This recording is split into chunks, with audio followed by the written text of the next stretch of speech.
Welcome back to the 2025 Poker Masters. Coming at you from the PokerGO studio on the Las Vegas Strip. It is time for day 2 of the $1 Million Showcase. Let's head on over inside to get a look at this feature table as we dive right into the action with a stacked feature table. My name is Remco Rinkema, Donnie Peters alongside me in the booth for what will be moving day here in the $1 Million Showcase. 36 players came back today, all in the money, guaranteed just over $8,000, and we are playing down to the final 7. That final table you can watch tomorrow right here as well. Soverel, Ausmus, ODB, Rossitto, Steven Song, and Kai Nicholls are at our feature table to start, and we will rotate the feature table every 2 hours to get a good taste of all the talent that is on display here inside the PokerGO studio. Final 7 tomorrow, guaranteed $40,000, $270K up top for this 5K buy-in. Stellar turnout for this event. I'm stoked to call the action here as we will try and crown our first Poker Masters champion of 2025. It's the 10th edition of the Poker Masters. I've never missed one. We're doing 10 events, 5K to 25K. There's a 25K passport for the champion, and Jim Colopy is our defending champion. So much to discuss, so much on the line. Stoked to have Donnie alongside me yet again, and you've been on the floor all day. You even played on day 1 yourself. Give me an overall sense of the atmosphere today on day 2. A lot of fun. The competition has obviously become heightened quite a bit. Everyone is in the money. I think now it's, you know, for all the quote-unquote fun and games it was on the day 1s, now it's down to business. Now it's serious. We got an eye on the prize, and that prize here is $270,000. So, you know, let's rock and roll. Rock and roll indeed. If you're in the chat with us on PokerGO.com or on our YouTube channel, please let yourself be heard. Like the video, subscribe to the channel. Let us know where you're watching from. Let us know how your day has been going. How's the weekend? How has the action been? Are you playing online? Are you having some success on the live felt? We love to hear about it. It's all about engaging with you guys at home. Let us know who your favorite players are as we follow along with the action. Steven Song, one of Donnie's all-time favorite players, with 10-8 of spades, flopping top pair here against Sam Soverel, probably one of the all-time most toughest players inside the PokerGO studio. And we have lots of talent here on display right away. ODB, by the way, came into today with a monster stack. Must have had a rocky start. Yeah, a bit of a rocky start. It actually started off on the positive for him. He beat Ace-King with Ace-Queen, but then he ran into Sam Soverel's pocket queens with his Ace-King. He was unable to win that hand. That allowed Soverel to get a big double up before we came into the streaming room, but still a very healthy stack for David Baker. Wasn't originally going to play this event because day 2 did fall on a Sunday, and he's a huge NFL guy, but he did say, both to me personally, both put it out there on social media, that this weekend isn't the best for the NFL on Sunday, so he has no problem missing it. The action is just not that great. He's not that interested, so here he is. But he does have a 4-box of games on his phone right there. Of course. I mean, that's how you live on a Sunday.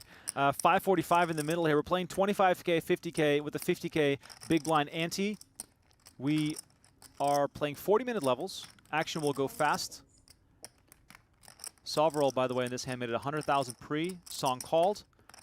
Song check raised the $50,000 C bet to 135.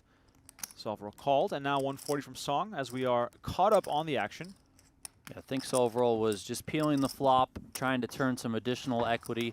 He obviously knows that Song doesn't have to have directly connected with that board. Could be running some bluffs himself. So 3-5 of spades. Nah. Really? Worse. I had a monster. Really? You're in spades? I had spades. You had spades also? You can't have a pair if you got spades, right? Of course you can. You had like Jack 10 of spades or something that flatted pre? Jack 3 of spades? Or sorry, 10 3 of spades? What are we talking about? Yeah, like a suited 10. Donnie, we've been going faster than I anticipated. It says we're down to 22 already. In my notes, I had written down 28. We must have culled the field. Just saying it was a good fold with 8s. Well, they got the cards in the air in real time at 12. They lost 7 players. I look unlikely, at my right? phone. I mean, it said it's possible, but it's 12:33. unlikely. Oh my So God. it was boom, boom, boom, boom, boom. Players were just flying out of here. Unfair. No, I'd read 8s. David Baker with a little bit of Anakin Skywalker vibes here. Owned him. Baker looking sharp, by the way. Looking healthy. Should've checked. Hey, he's lost a lot of weight in the last, I'll say, year or so. Feeling quite lively, rejuvenated. I can attest to the fact A little over $1 million. that it helps with energy levels. I have Jack high. I don't. It was very pretty, though. And a pair. No, I'm glad I raised them. Just to get you guys caught up on some accounting. We would have played for all of it if he folded that other hand. I have Jack 10. I'm actually fucking so happy I did You it. jacked You it? have 10-8, yeah. Well, he's not gonna fold. Well, I mean, if he doesn't have 8, I, should've don't know what he has. I should have just scummed you and shoved pre. I thought about it. So yeah, back to the accounting here. A few names that cashed but are no longer with us. Justin Saliba, Jim Colopy, Joey Weissman, Michael Burke, Nick Seward, Big Hooney, Justin Zaki, and Aram Zobian all busted just before the stream started, receiving 8,600. Zaki and I didn't actually Zobian have 8s. receiving 10,000. That's what I'm saying. But it would have been Yeah. a strange spot.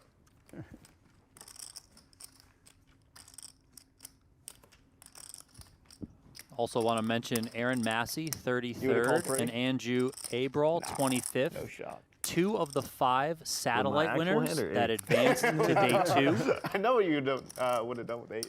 But Still got Keegan Westover, still got Doug Lee, still got Jim Agate out there in the field as 5 of the satellite winners to advance to the money here. So turning a $560 buy-in satellite into what was at least $8,600, if not more, maybe even $270K. Yeah, it's a phenomenal ROI, and it just goes to show that the Poker Masters has evolved, and it is great to see satellite winners making a run at it. And from speaking to tons of players over the years, playing at the studio itself is already something that is on most poker players' bucket lists. And then to qualify for something as large as the Poker Masters must be a special experience. And then the cherry on top, of course, finishing in the money and making a real run here as we see Nicholls and Soverel taking the action to the turn.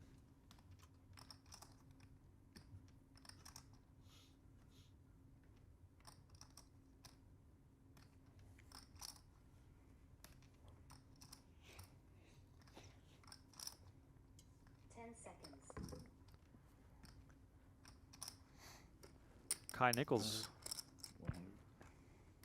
not a player I'm familiar with, but he looks the part. I was told he's Australian, and that's really all I have. I mean, that probably means he's a sicko.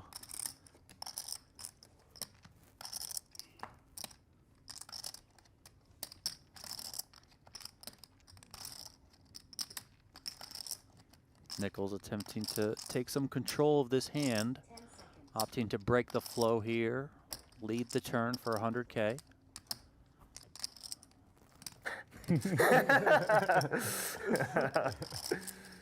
Anything? 1 pair. Fuck. Yeah, 2 pair? You got a 7? 8? Fuck did you have? I made a big fold, Queen. actually. Wow, you really had Not a Jack pair. Deuce? No, come on. Not Jack Deuce, obviously. Is Sam Soverel the most curious player in the world? Yeah, For sure. Constantly prying for info. 8 hearts. I'm playing bad. What do you mean? You folded yeah. you folded 8s. On the first pot. I could beat 3s on that one.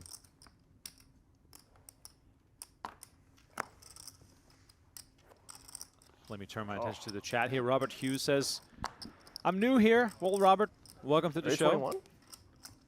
Daily Redraw? AI post. I'm not sure if that's a real person or not, but so bright even with the shades. Yeah. says playing the 200K I guaranteed always right liked now the early bright online. lights for some reason. You like the bright lights? Really? You must have strong eyes. I don't know. He strives under the pressure of bright lights. I always like them. And look at this. Soverel puts Rossitto to the test here with ace-3, and Rossitto finds People complain about him a the lot. perfect hand in the Right. big blind to call it off with. Yeah, Yeah, but it's not even covering without his it, face. Yeah. I think it's I mean, it's not now, it was, but I. 1.3? $1,300,000. 30. Yeah. 1.3. You just Hey, what did you do to me? Nine's well out in front here. Rossitto on we his way supposed to to a play this hand double or no? up. Only an ace would send him to the rail. Oh! Ace on the river. Good old Barry Greenstein. I was going to say it, Donnie. Took the words out of my mouth. Get the ladder. Right before that bust out happened, we did lose Gregory Brown in 22nd place. So you knocked Rossitto out gets Brock, 21st place Jarrett, here. and then, That means that You're well, probably gonna there knock was out 21 me. players left, but we'll have some sort of redraw or shifting of tables now guys that all we're playing down the to same money? 21. Doesn't he get a signed copy of Sam Soverel's book now? He should. He really should. Imagine Actually, he has if a- Sam he's Soverel every wrote a book. It probably wouldn't be about poker. He's got 5 of them. He on that. So once again, welcome to the show, everyone. We are just getting started. We're playing down at a final 7. Soverel up to 3.8 million. That is a monster stack. Playing 25K, 50K. 76 big blinds at this stage of the tournament. As we are waiting for players.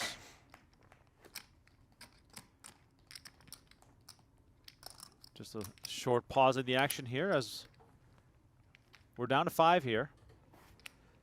And as Donnie mentioned, we had 2 bust outs in quick succession, meaning that we will be down to 20.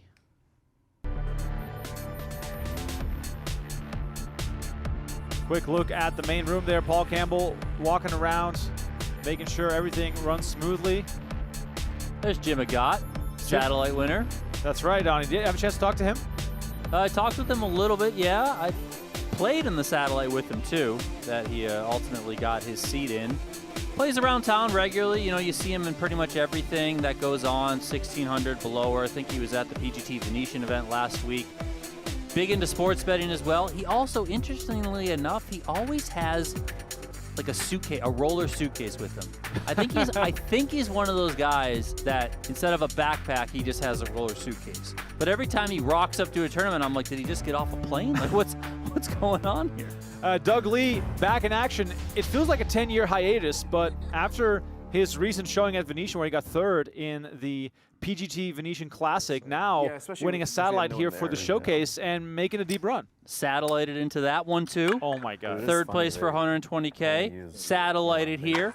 And now he's cruising along.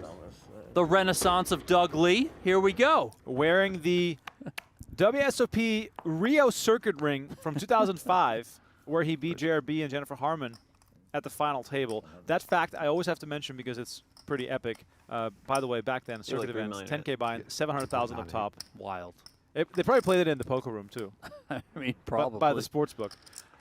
We got a new player at the table. We have Iyer joining us. Yeah, Jeremy Iyer popped around town. I think he also made a run at Venetian last week. Did you have like queens against me? Just in the Iyer last finished hand. in the money at the Fuck PGT my life. Classic. He's got 1.9 million in queen career eight, tournament Queens, earnings. I said.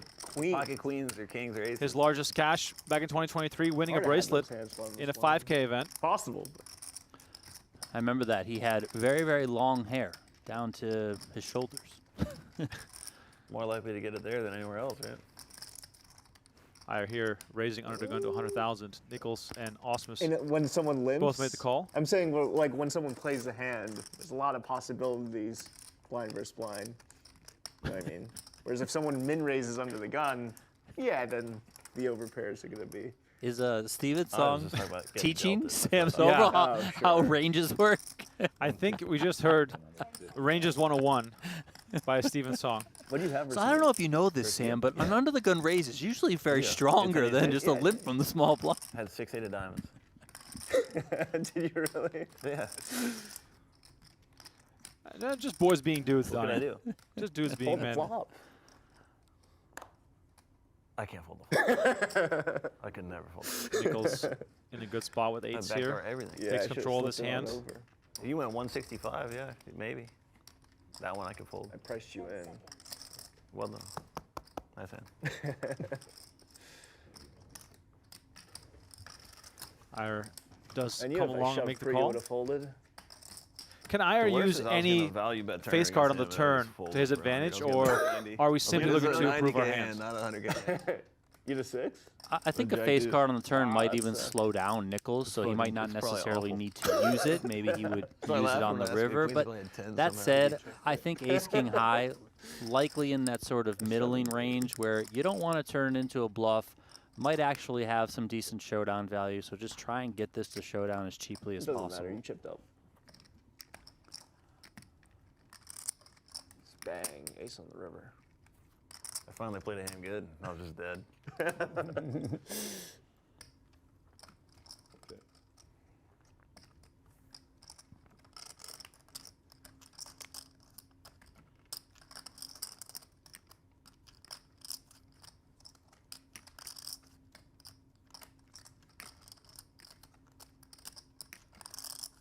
See if Nicholls can. Okay, he's going to check behind, which I don't totally hate. It's probably kind of thin for where your opponent's going to call from, and if Ire wants to same get hand, tricky, probably. could certainly have some traps there. Nice pickup here for Nicholls. Still right around What's that the delay? 22 big An blind hour? mark.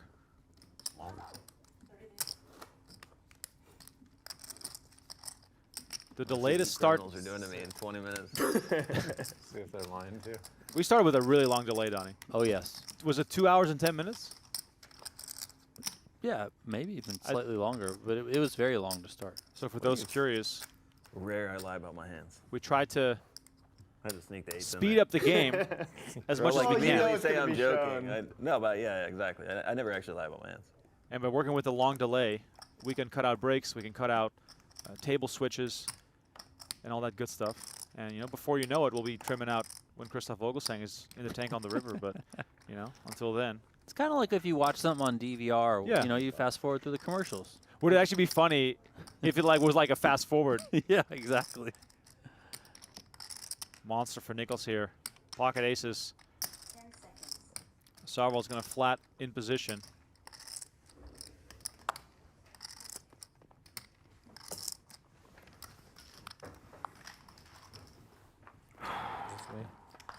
How much is it?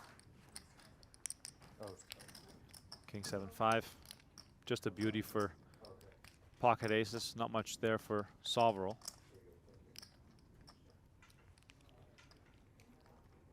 About a 3-to-1 SPR here for Nicholls. Overall, obviously, with the big covering stack. So I would expect Nicholls just to kind of fast play his hand and, you know, ultimately try and get this money in, whether it be turn or river, depending on how the board runs out. And if it's clean in his favor, I expect him to try and get 3 streets. Now, of course, that would imply that Soverel does need to come along here, which I don't really expect him to, but, you know, you never know.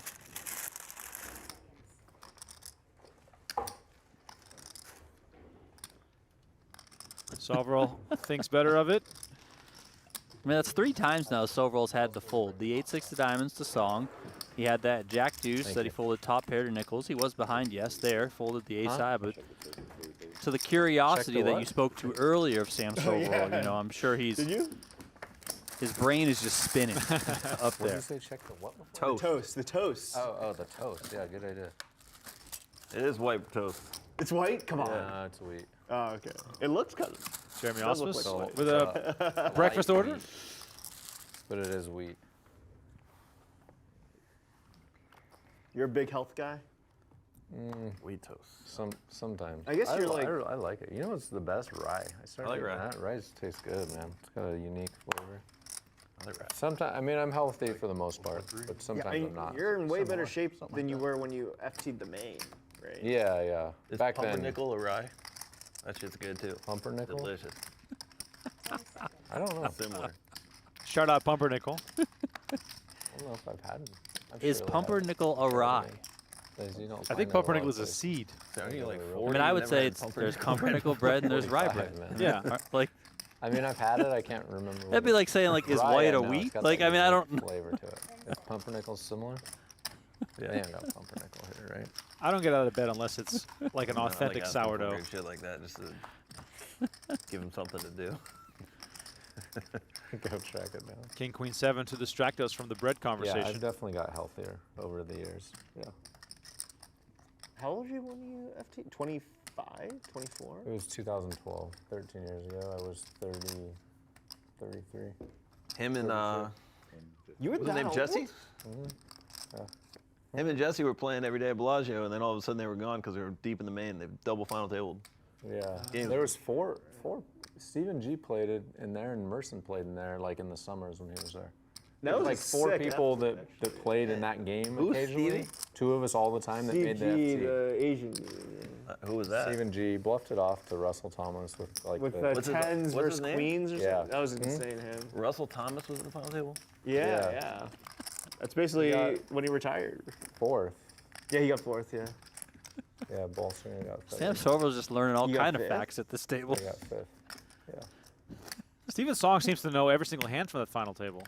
That crazy Russian guy got 6. Kroknoy. Rocknoy, yeah, there was like he 3 was a people with player. 100 The guy that bigs should have been and out he, of the like, tournament 6-bet in all like in 30th 2-0. place. Yeah, he was a Merson had player. ace king o. Yeah, he was a player. It was like button, small blind, big blind. And he could- had like 100. It went And do you remember? raise, 3-bet, He could 4-bet, have been 5-bet, out. 6-bet. He could have been out though earlier with Gail Ballman. Oh, yes. That was when he jammed blind versus blind and mucked his hand, but she had opened under the gun. Yeah, And she had kings. right. I do remember that. Yeah, and he had said the words, I don't want to risk anything right now, My but friend had a bet on Penny that a girl would make the final table, and they pushed it. 'Cause Oh, it was like shit. unofficial final table with 10. Unofficial. There was no clarity on it. yeah, Watch that's it. tough. That's tough. I think they went like 11 and 12, like some other girl. They did. From They the- did. They went 11. Yeah, 11 and 12, yeah. No, 10 and 11. 10 Or 11, 10 and 10 11, 11, yeah, yeah, 10 yeah. 11. Literally back to back, yeah. Elizabeth Hille, the Was other it at one. the start of the tournament you made this bet?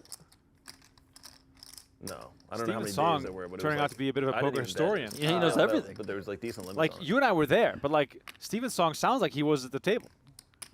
Yeah, I remember our friend Rich Ryan wrote the hand with Karaknai and Gail Bauman. They called the floor. They said they weren't going to allow him to have his tournament life risk for that. Wild stuff.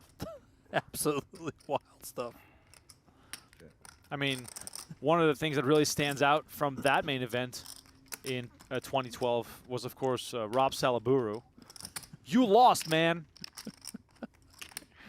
Oh. Greg Merson did the bluff and blew a kiss. Remember that? Yes. What a tournament. and the longest, was it the longest three-handed battle ever? With who was third? Jake place? Balsiger and Jake Jesse Balsiger. Sylvia.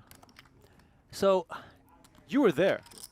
yeah, Jake. So, I believe it was Derek Wolters was on the Table One podcast recently, and he talked about Jake Balsiger. Where like Jake was basically like in school, and like Yeah, it was more fucked took up off because school to like Gail come Ballman play ended up the busting final table or two- like something that crazy Kortner like guy that. Who she could have knocked out with the kings. Because obviously he jammed blind versus blind. He has a worse hand than king. though. He jammed blind versus blind. She was already in. And he She had didn't see opened under that. the gun. He didn't see, and then she mucked. And then they then called he- the floor, and they could take it back. Well, no. It's just he lost her raise.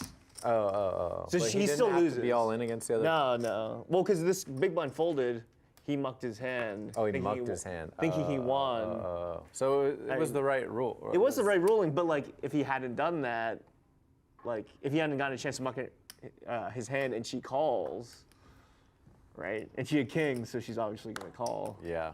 So if I go all in, and you call me with kings, I'm just gonna muck my hand, and then they're gonna say, "Oh, you just owe 200K." It's to this day one of the most weirdest things. weirdest thing ever.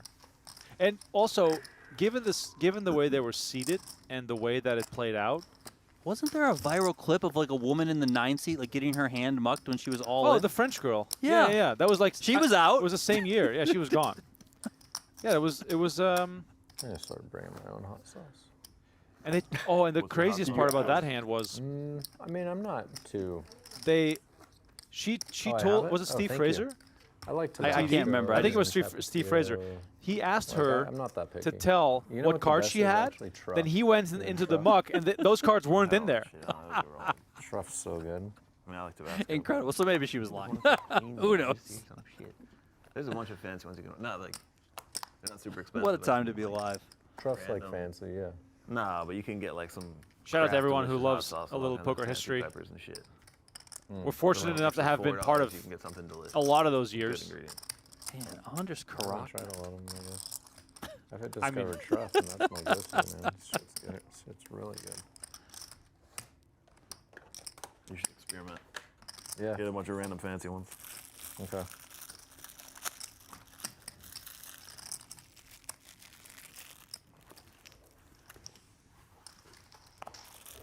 David ODB Baker, by the way, finished 56th in that main event.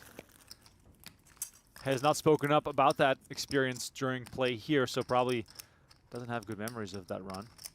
When you get that close, obviously you want more. As we see Song and Nicholls heads up on the flop here.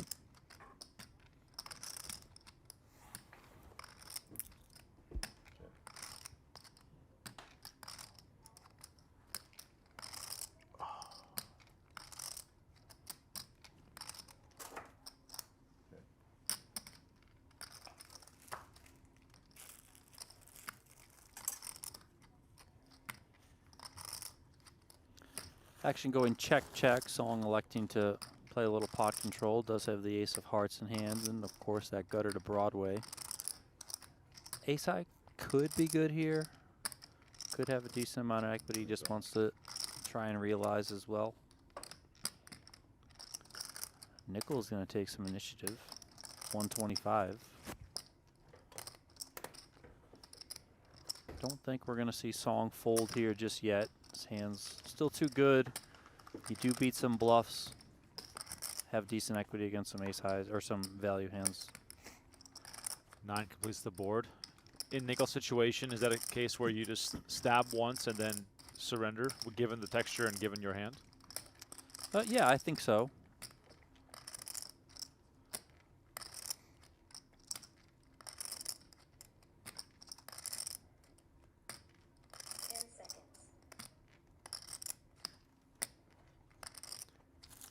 But he's going to keep on going. I like it. Credit to Nicholls for continuing to fire.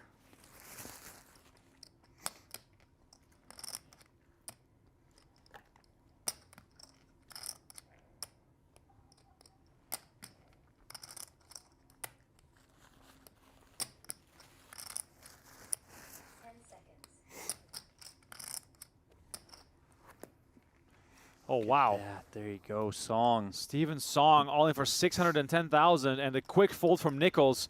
Now, what is it that made Song make this move? Because that is putting your tournament life on the line on a complete bluff. Yeah, I would say it's probably a factor of two things primarily that stick out to me. One, Song has the 10, which does block, you know, the best hands, King 10, 10-8 there, that make straights.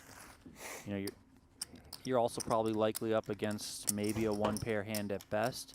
And then the sizing that Nicholls came with, it was a little bit on the smaller side. So, you know, if Nicholls did have value, would he try and get a little bit more meaty with that bet? I would assume so. Now, I don't know a lot about Nicholls. I haven't seen him play much, so I might be reaching there with some of that that guessing, but that's kind of how I read it. So the combination of those blocker effects and then also the fact that, you know, the sizing, you know, could be giving something off to Song, and then he, you know, opted to pounce. Baker makes it 100K with Queen 10 of spades. Very fun bit of tiptoeing, a little song and dance between the shorter stacks during this phase of a tournament. In general, I think that the day that leads to the final table is always one of the most interesting days. Some people run up a stack, some people run out the door, and it is fun to find out how they get there. And please keep in mind, we're playing down to 7. You see the field size at the top of your screen. So, you know, pick your favorite. We'll have a rotating feature table every 2 hours. And tomorrow, we'll have that final table stream for you as well. You can see who wins the top prize of $270,000 as King 3-3 gives Nicholls quads on the flop, just like that. I was going to say that it feels a little loose to call with threes here. You are facing a raise from +1. The stacks aren't overly deep right now. So, you know, if you do have thoughts of set mining, I'm not sure I would take that approach at this stage of the tournament. But, you know, the other 2 threes just show up and just bang for the Aussie.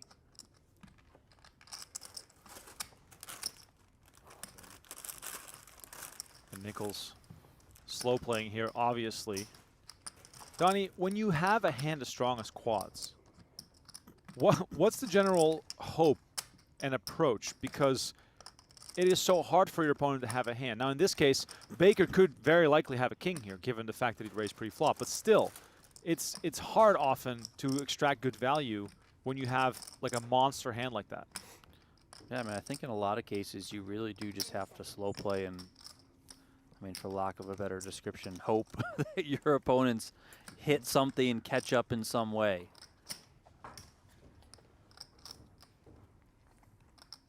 Well, I mean, Nicholls loves seeing 2 barrels here from Baker, so, you know, it is interesting because Baker does kind of have more of a middling hand here that you might not expect to continue like this. You might expect him to continue more with like his really good hands, you know, aces, ace kings, you know, any good king, maybe even a hand like king 10 if he has that, you know, or kind of like the total airball bluffs. now Baker trying to assess whether his opponent is on a flush draw or trying to get the showdown in a cheap way with maybe a middling pair. Otherwise, might not be recommended to try and bet into someone who just calls you down on 2 streets with very little chips behind.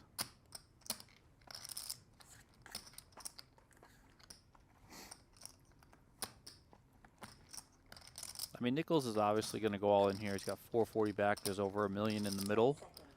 150. 150. Or not. 150. Wow. And Nicholls gets creative with the sizing here. Bets 1/10 of the pot, more or less.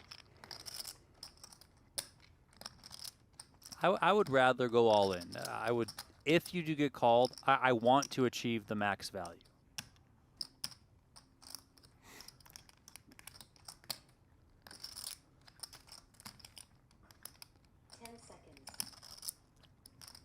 Now, how is Baker supposed to view this versus a shove? It's a very odd situation. I know. I want to say Baker might be more likely to call a shove than this because, I mean, this is also so cheap that he might just call it anyway with his hand. But if you jam Nicholls, maybe you have missed hearts and you're going for it, right? Right. And Baker that's then like, okay, you know, I don't have any hearts. I have a 10. He's going to pay it off anyway because, as our friend Tristan Wade always says, the price is just way too good here. I mean, the question you have to ask yourself is, would he bluff this small, right? Yeah, exactly. You know, that's probably what ODB was thinking. Like, this just looks like such crazy value. Now, maybe Nicholls is a guy who takes his bluffs and just bets them really small. You know, we did see, what, third pot-ish bet when he had the hand against Song that he was bluffing with the ace-high a couple hands ago.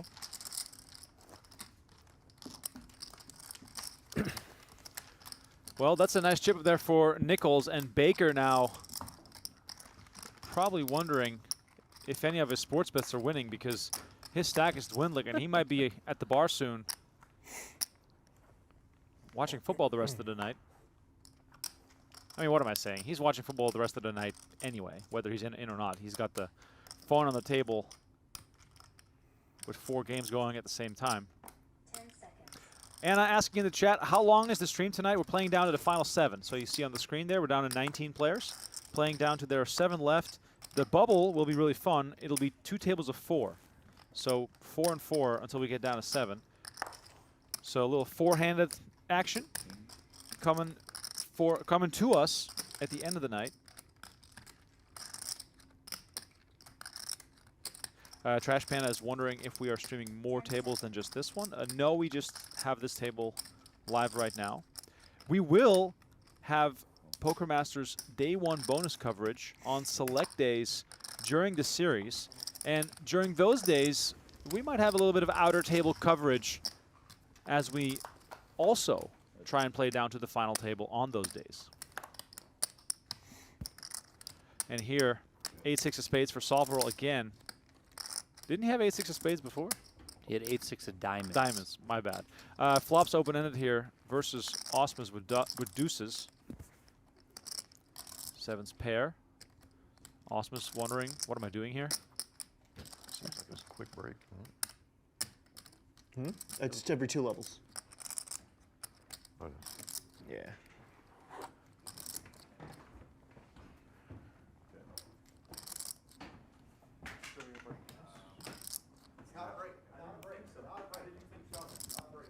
All right.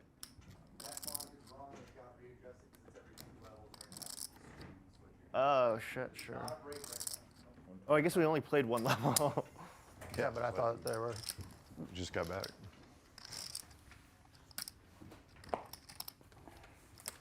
Soverel takes this one. Ausmus more interested Yeah, in that's the right. It wheat was toast. 25-50 when we first came back, yeah.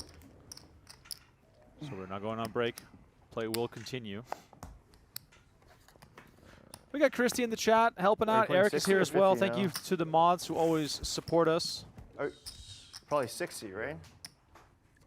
I would assume. Right. Soverel with this We stack should just make sure. has to be a big favorite to make the final table. Are we playing 60 or 50 right now?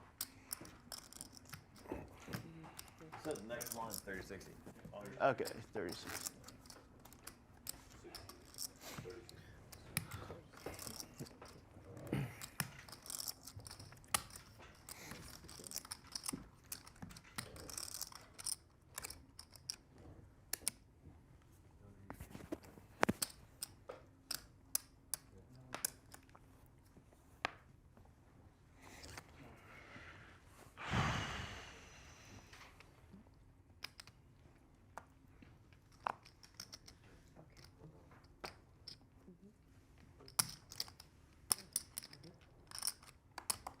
Queens for Soverel, the rich about to get richer, so it seems. And Ausmus with the kind of hand that can get you into trouble. Donnie, 27 big blinds. Is that too many big blinds to get in trouble here? I could see him playing this one as a call. I could see him playing this one as a non-all-in 3-bet. 27 big blinds, probably too deep to just rip this in. Does 3-bet to 310,000, and we can see Iyer folding one of Ausmus' 8s. Now, 3-bet fold is the play here, right, Donnie? He could be 3-betting to induce. I mean, I think, you know, lower level players, you know, I'm not sure you even want to 3-bet because you can just play your hand in position against them and then they're never going to 4-bet light. But Soverel is, of course, not a lower level player. He's one of the best players in the world. He could 4-bet jam here light, which, you know, Ausmus might elect to call it off. And now it's Soverel's turn to come with the induce here. With a 4-bet of his own on the smaller side. 10 seconds.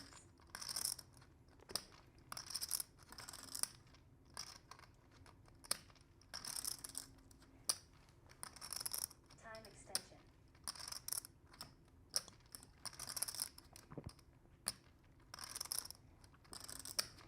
Ausmus taking his time here, Donnie. Are you surprised that this is not a snap decision, or is it a snap decision and he's simply taking time to make it look a certain way? Because I'm clearly, well, I'm pretty convinced that Ausmus has thought of the possibility of Soverel coming over the top. Yeah, I mean, I think Jeremy might have thought more he might just 4-bet jam against me. you know, maybe call some as well, and then maybe fold. So, you know, maybe Jeremy's just taking some extra time to kind of run through this type of play from Soverel here. I mean, Jeremy is one of the most thoughtful players in the game. So he's, you know, he's gonna take his time, understandably, and just try and come to what he thinks is the best decision. Of course, I mean, if he puts this in, it's gonna be. Look at this.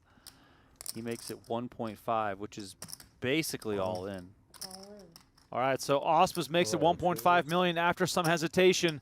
Soverel with the frown, but he moves all in, and we'll be very pleased to see Jeremy Ausmus turn over pocket eights versus his queens. 3K. 3K. Might get some stalling here for a pay jump. Yeah, he's got a bunch of these time extensions. I got something. I got a little something. It's not great. Hopefully 3 outs. Too? I have a big fucking hand.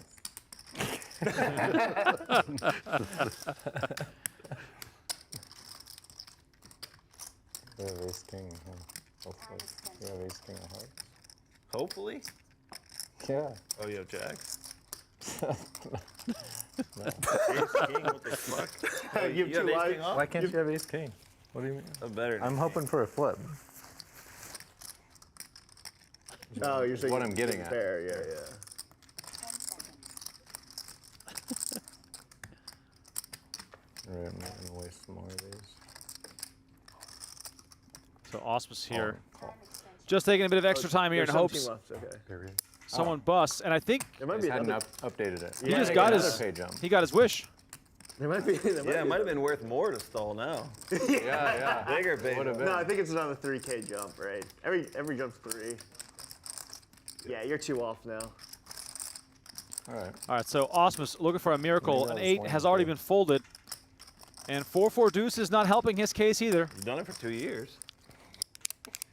6 on the turn. Ausmus looking for the last 8 left in the deck, or he will be done. It's a 10 of hearts on the river, and a former PGT Player of the Year and the winner of the All right, good luck, PGT guys. Championship Yeah. Thanks. heads to the rail in 17th place. Jeremy Ausmus ships his chips over to Sam Soverel. And as I said, That is something. the rich get richer as Jeremy Ausmus collects $16,000 for his efforts after we also lost Adam Weinraub and Andrew Moreno in 18th and 19th respectively. One of our qualifiers, Keegan Westover, finished in 20th place, just to keep you guys updated on the we're recent on another eliminations. And Soverel now on Another 3K 5.8 million chips. Donnie, that has to be like a final table worthy stack. I mean, he's crushing. Soverel's an aggressive player, so maybe he blows it up. Yes, I mean, it can happen the way that these guys get after it. You know, I'm not going to sit here and expect Sam Soverel just to say, okay, I got 5.8, 5.9 million. Let's just coast to the final table. I do not think that's how Sam Yes, yeah. Soverel goes after stuff. You know, he's certainly looking like a favorite, yes, but let's not just pencil him in yet, because he's going to try and get to, I'll say, 10 million, 11 million. You know, he's going to try and take these guys out and get us there. Never slow down. 10 seconds. That finish there was Ausmus's 14th cash of the 2025 PGT season. He's still lacking points, though. Obviously, a lot to go here at the 2025 Poker Masters. There are still 9 events to come, 10 seconds. beginning with event number 2, a 5K starting on Monday.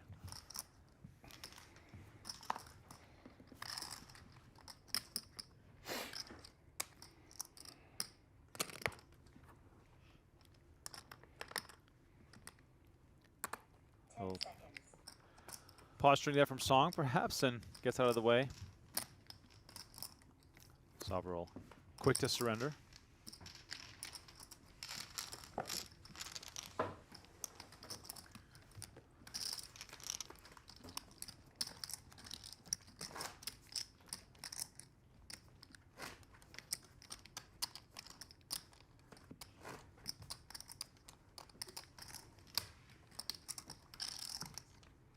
So Jeremy Ausmus went out 17th. There is a pay jump between. 17th and 16th, right? actually no, he's 2 off. 17th and 15th. So, you know, not that far off.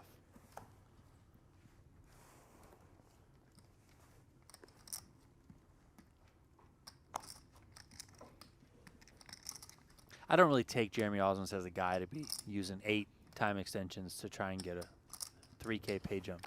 Hey, man, he's got kids. That stuff's expensive. You know what would be funny? If 3 points mattered for his qualification for Oh the. my God. Could you imagine if he was like 2 points outside the top 40? That's And then we're like, yeah, remember that 300,000. time he didn't tank for the point jump? What's open for food right now?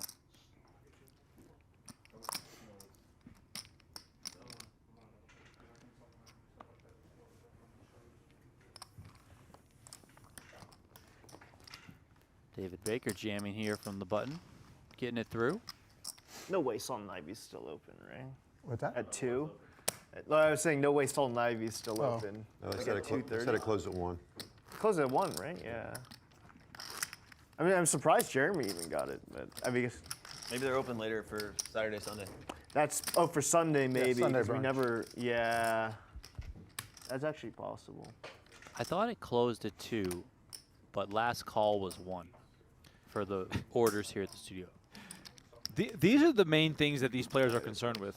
Whether Salt and Ivy is still open. The I good mean, leaf Salt and is Ivy open is great. at Proper Eats.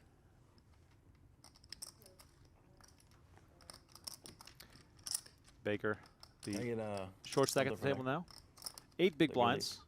Looking for a spot. what? 10 seconds. Happy Leaf or whatever it is. I just want mixed greens with nuts and grilled chicken. Mixed greens with nuts and grilled chicken. Sam Soverel hitting those macros. Nicholls with 8-4 as well.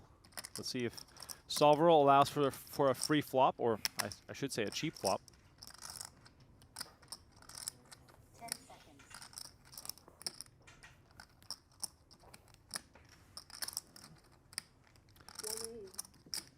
As I expected, Soverel not gonna go easy on anyone, and 9-3 offsuit is also awful, but aggression here, the deciding factor. Yeah, he's the big stack. He can put a lot of pressure on Nicholls. Also, 9-3 off. I mean, yeah, you can see a free flop, but like, what are you really gonna flop that's good? So, raise, hopefully take control of the hand, take it right there, and move on.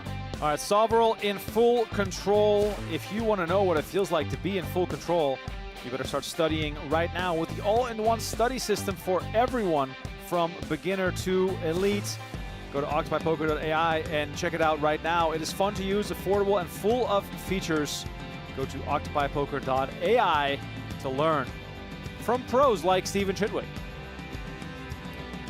Octopi Poker just turned 2 years old. Okay. They launched 2 years ago I mean, last time during Poker Masters. didn't So- update it, so. In honor of that, in celebration of that, they are running a special 20% off promotion for their annual plans. Just use the promo code MASTERS at octopypoker.ai. Love it.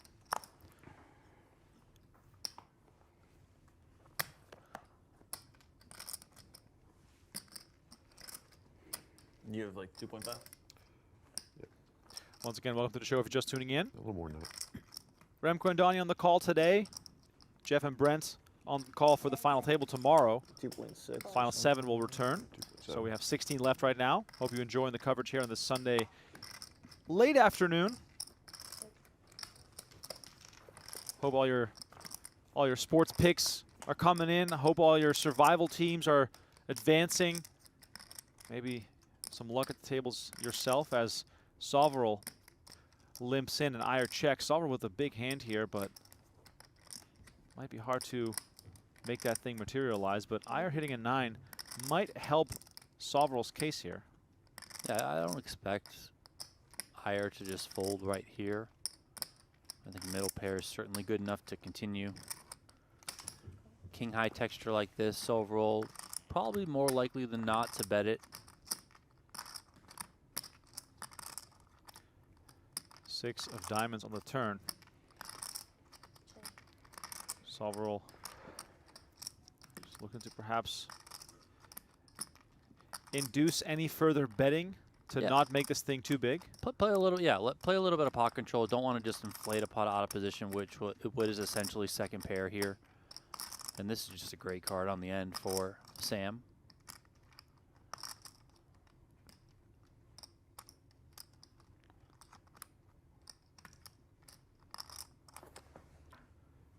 Soverel hitting a set on the river. Just gonna go 10 seconds. big and bet 500 into 360.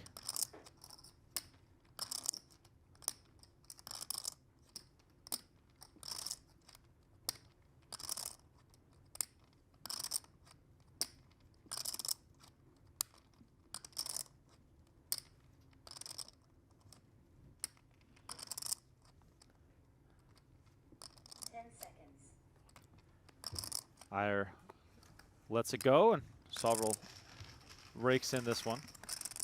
Christie saying, hopefully Brent is feeling better by tomorrow. Brent is literally always sick. I think it's his kids. He's got too many of them. Yeah. Every week, it's a new virus that takes over the Hanks household.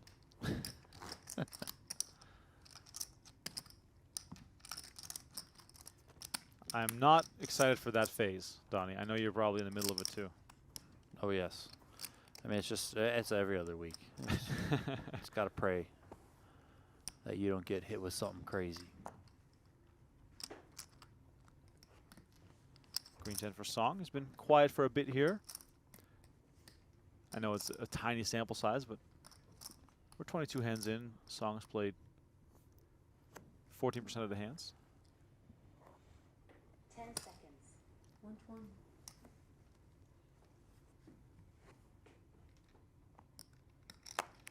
Nicholls with Queen 9 suited makes it 120. And Baker finds 8s in the big blind, only on 390,000. Clear shove spot here for Baker to try and start that run. 10 seconds.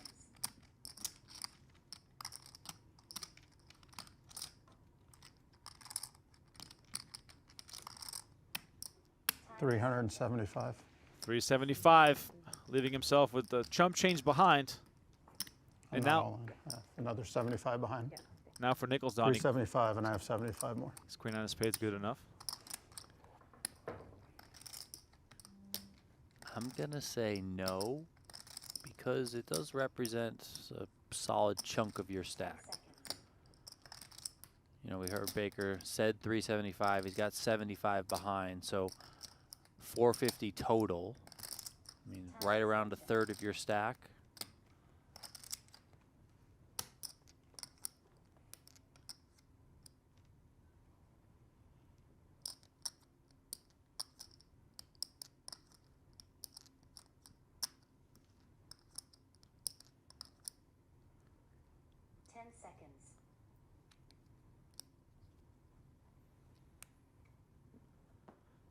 And Nicholls taking a lot of time here to decide. Time extension.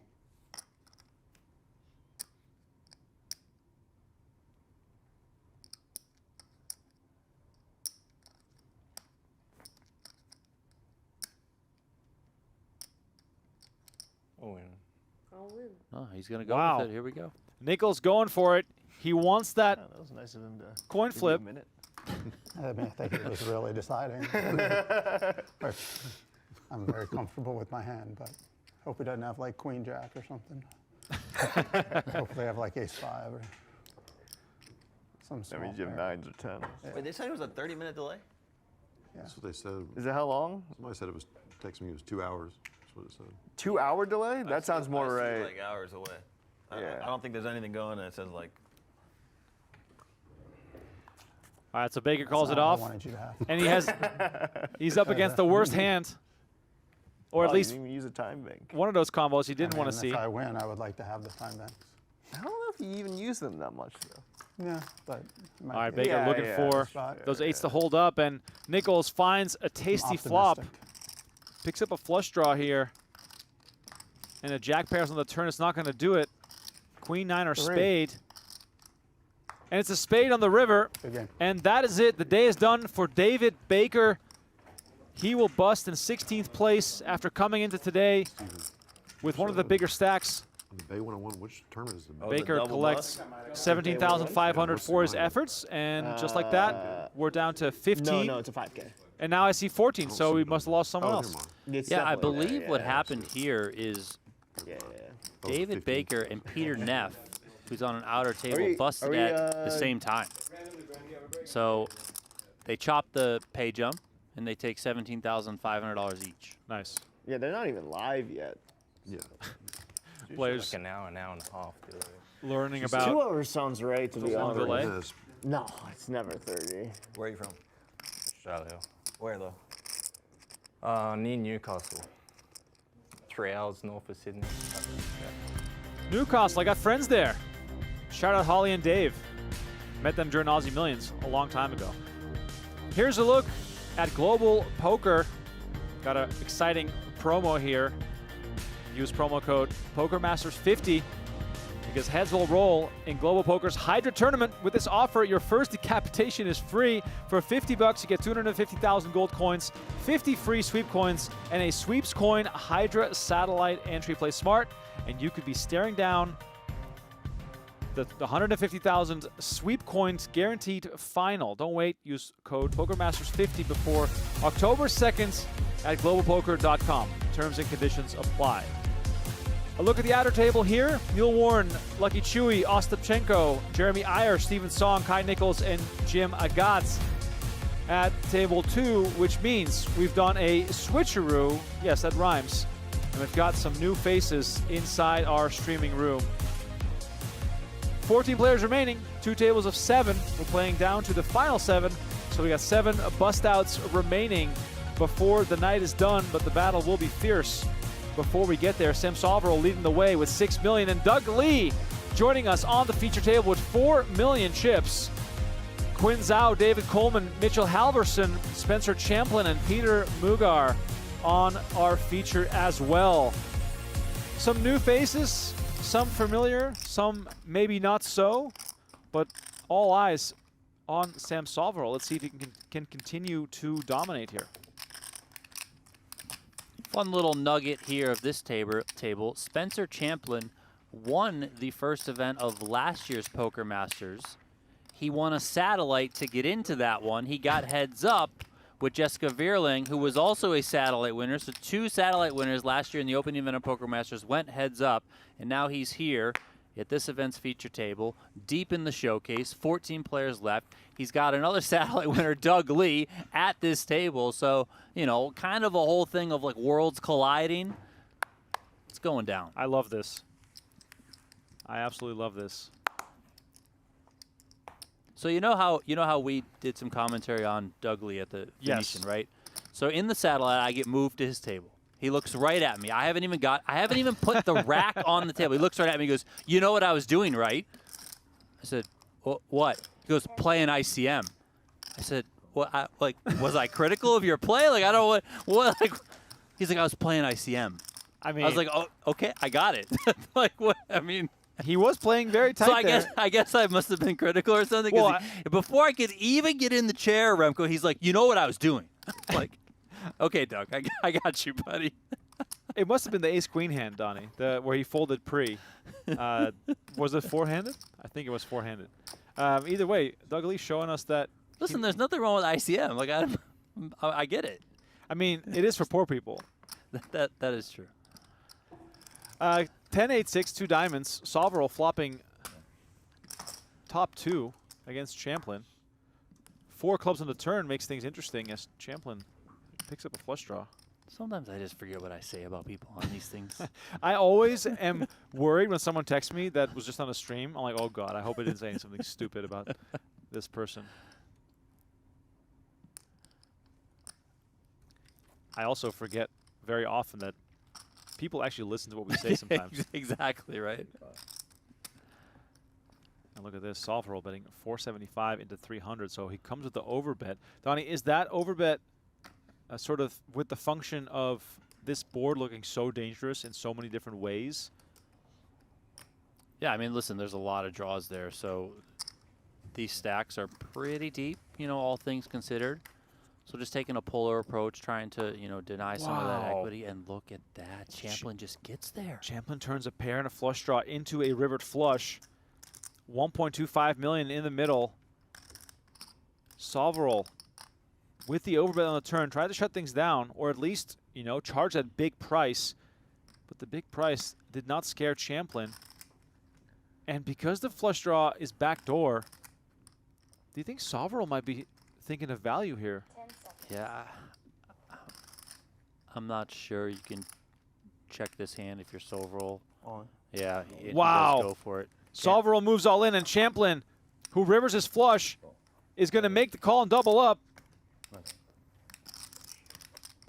Absolute monster hit to Sam Soverel's stack on the first hand of play as we are down to 14, and Spencer Champlin perhaps on his way to another Poker Masters final table. Yeah, what a start to this change of feature tables for Spencer Champlin. Sam Soverel still healthy, more than 4 million, yes, but 1.265. man, that was a big pot. Wow. Champlin has 4.1 million in career earnings. His win at the Poker Masters among his largest results.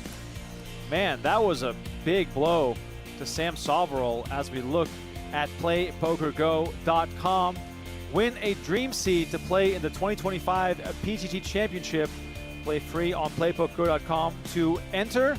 Deadline is December 10th. The rules are on PokerGo.com/rules. Available on web, iOS, and Android. No purchase necessary. US only, and you have to be at least 21 years old. But maybe we'll see you here in Vegas for the PGT Championship. That'd be kind of sick if you were able to make it out here. So playpokergo.com. Go and play right now. The action is always going on there. It is also the fastest software ever. So if you have ADD like I do, it is perfect because you literally play like 100 hands an hour if you wanted to. And I believe starting on Monday, we'll have the Play Poker Go Masters. Love it. Taking place. So daily tournaments on playpokergo.com in addition to that great promotional offer that Remco just told you about. Are we doing commentary for those two? I mean, why not? Yeah, we can just watch the final table. We'll just stream the final table. Yeah, why not? Yeah, we can do that. I'm in. It plays very fast, so I don't know if we'd be able to like keep up. Keep you know? up. Peter Mugar all in. Well, just shy of it. He's got a 5K chips behind. He's got over $1 million in earnings. He's got cashes all over the world. 10 seconds. Chin Zhao here. I'm gonna guess gives a call. Oh no! Now he's not looking like he's going to.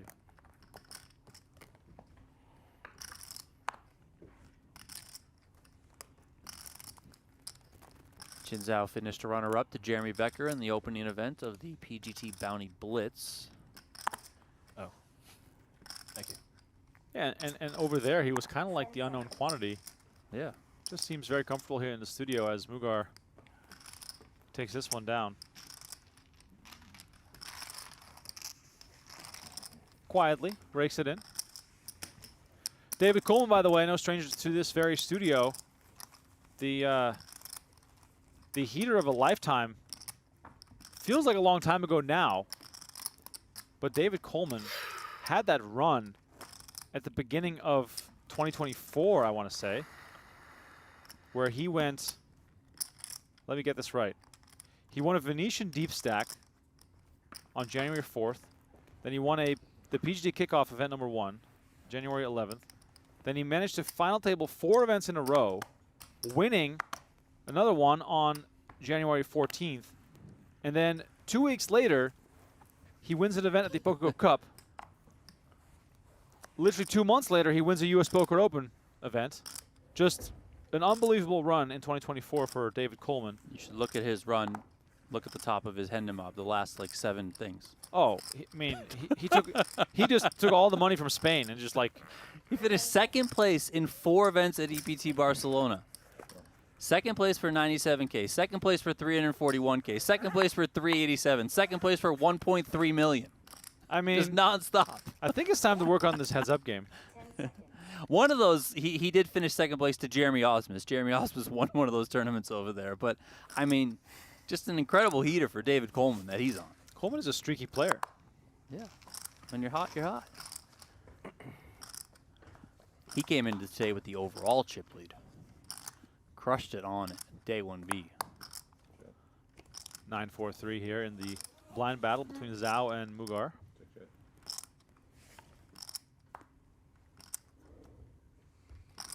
If you're enjoying the coverage, please hit the like button. That helps us spread the word on these streams. Providing you this Poker Masters $1 million showcase day 2 coverage without any breaks. All the way down to the final 7.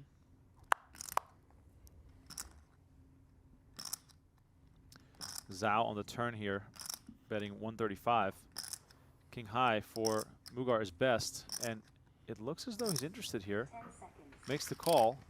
Is this the showdown value of the king high, hoping that he can check the river? He's got showdown value in the king high. That 7 is working a little bit nicely in that, you know, it blocks the straights. It is a spade, so, you know, it does block your opponent having some flush draws, I guess.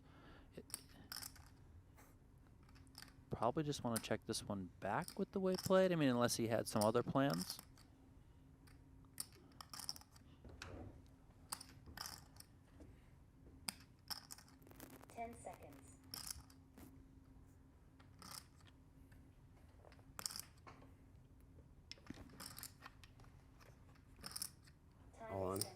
He's going to go for it. Wow. Mugar just wants no part of any showdown here.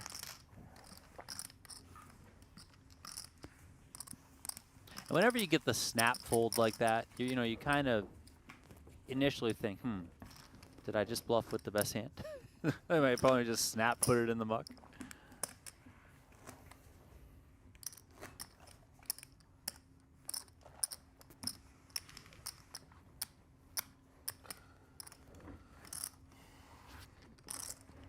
David Coleman, also one of those guys who, a bit of a U.S. online success story, which are, you know, very few and far between these days. You know, he pretty much came out, cut his teeth playing online out of New Jersey, all the sites there. And I remember early on in his forays into the studio, he would kind of come out for maybe a series here or there, play some of the, you know, the opening 5Ks or 10Ks, whatever, and then depending on how he did, might continue firing a few more, maybe a couple more 10Ks, maybe some of the 15Ks, etc.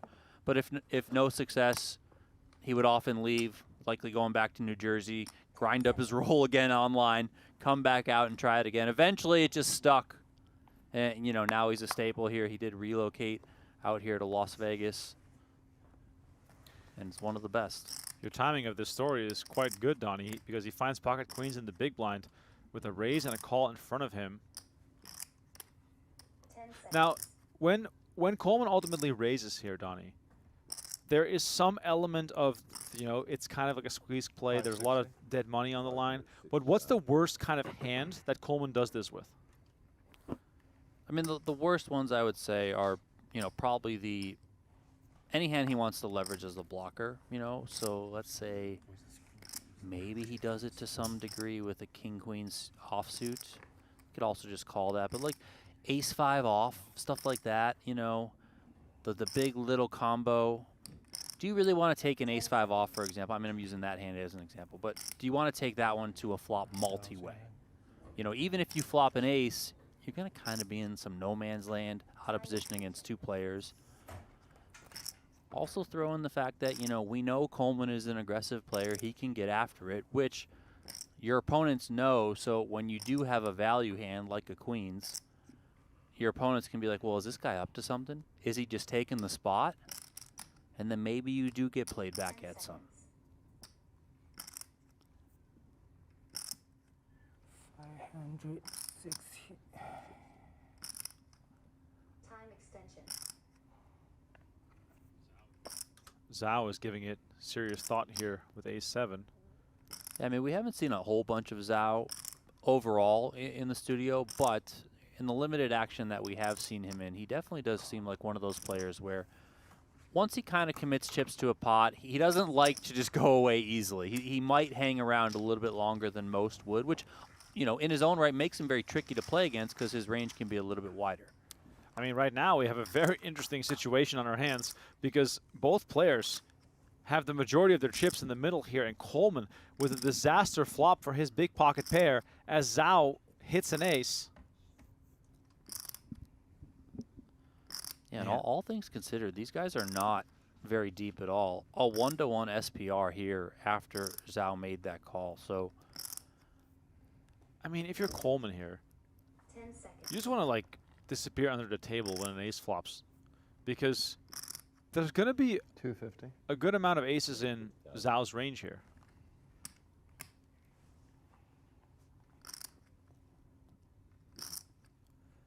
Now Zhao, of course, has no reason to raise, All in. but he does move all in.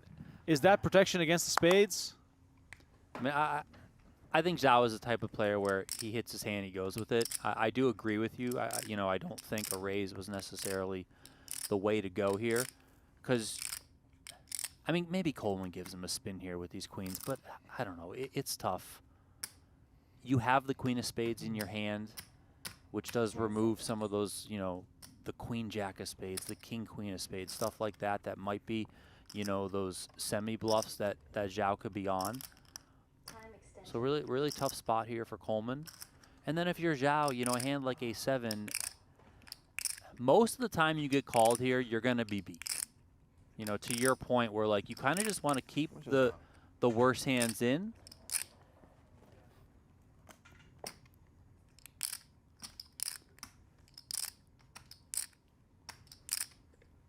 I mean, and this, just with the way that the pot shakes out, the size of it, like, this is just such a pukey spot for Coleman.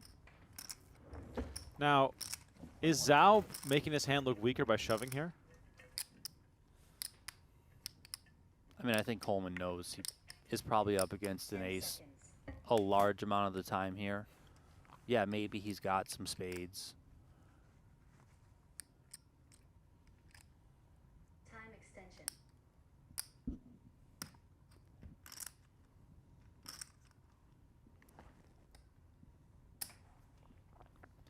Coleman in the tank, trying to figure out whether Zhao would shove just the naked flush draw here.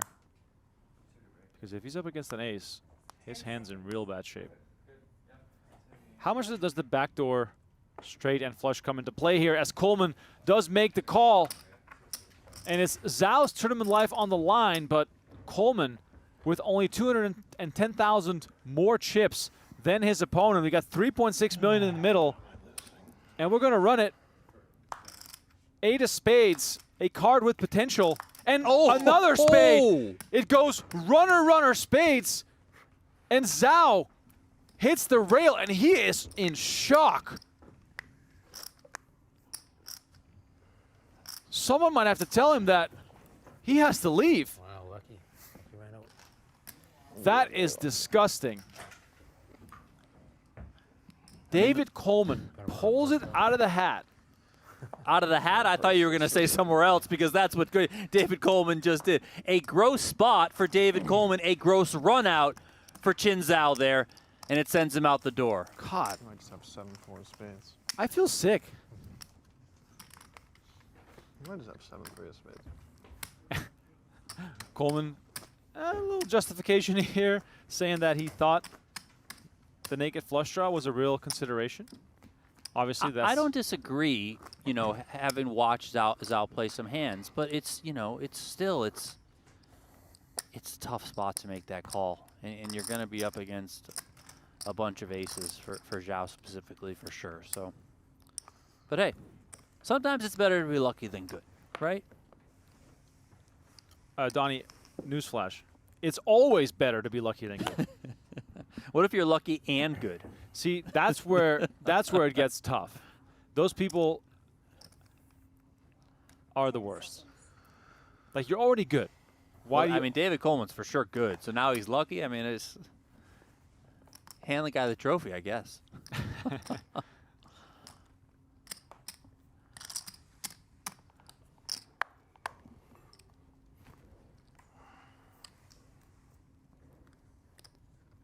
feel like the chat is just not liking David Coleman there. I mean, let us know how you really feel, everyone. 10 seconds.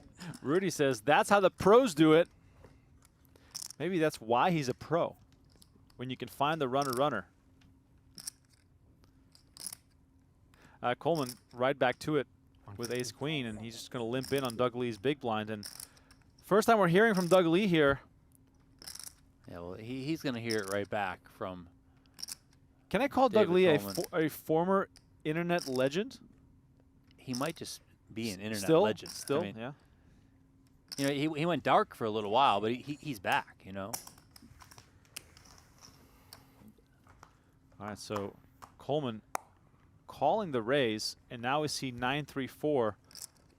Lee does pair his 3.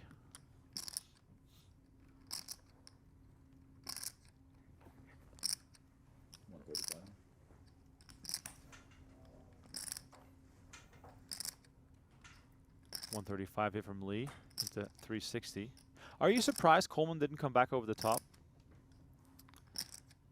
I mean, he probably does read Doug Lee for some sort of strength here. Obviously, we can see that he is stepping out a little bit. Therefore, if he does re-raise, 10 seconds. probably a fair chance Doug calls in position. Then you got to play ace-queen off out of position pretty deep here. So Coleman probably feels very confident in his post-flop play that he can just play this one in a controllable fashion, not just go too nuts with it.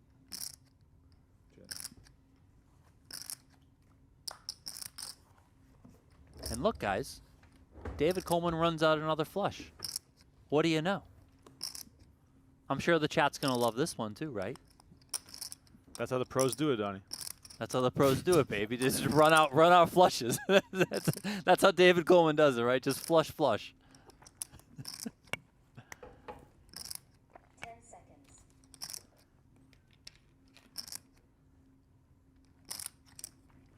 $250. 250 here. Coleman leading.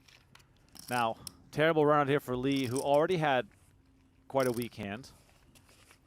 Probably just good for Lee that he didn't make a better hand.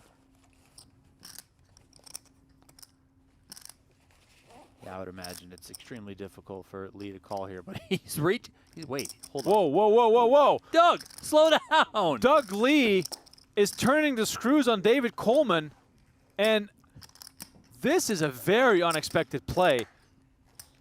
Doug Lee just coming with it, makes it 8:50 to go, and I love this.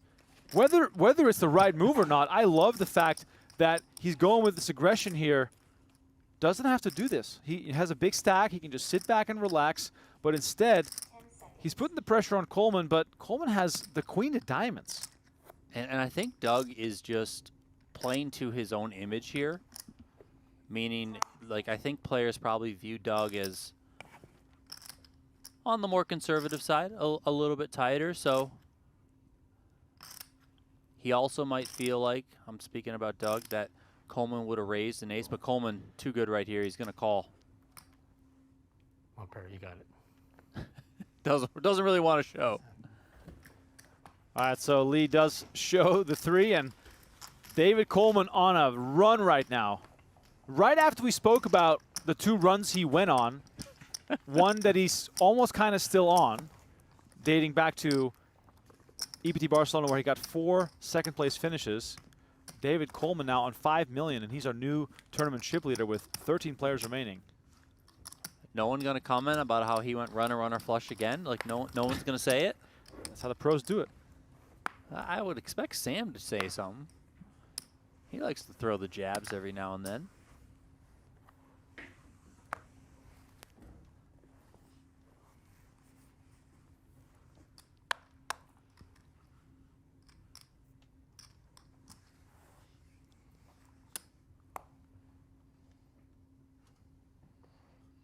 Another good one here for Coleman. Ace-10 of diamonds on the button. All in. Whoa. And Lee finds ace-king, and for 2.8 million. And look at David Coleman's eyes. Wow. How much is that? Coleman's eyes almost fell out of his sockets.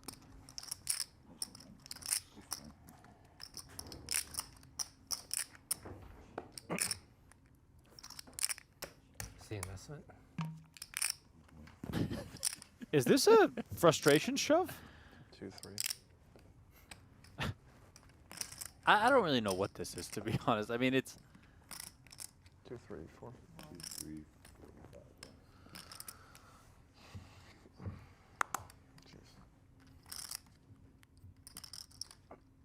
I mean, I know you don't like it. If you're Coleman, you have a hand that, you know, you might want to play, but I think you just got to respect Doug Lee here and the size of this shove. Oh, yeah, you're right. And the shove was also lightning fast. Steam shove? It's not.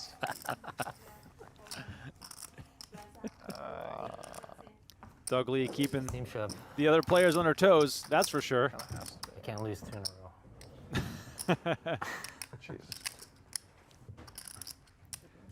All right, big stacks here at the table. Can you grab these Ace two? queen, you're gonna Pete call me. Mugar, the only Yeah, I know ace queen. short stack on 15 big blinds, but we got a lot of play here at this table. When you get to see Can on you stream. take these two? Can't wait.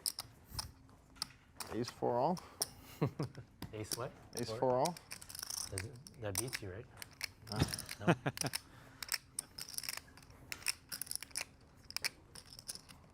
Ace 4 off. I don't think we've seen the last clash between Doug Lee and No, David but Coleman. you got No, all heck that no. power for Come this on. 5 off panel. I was hoping you had ace queen.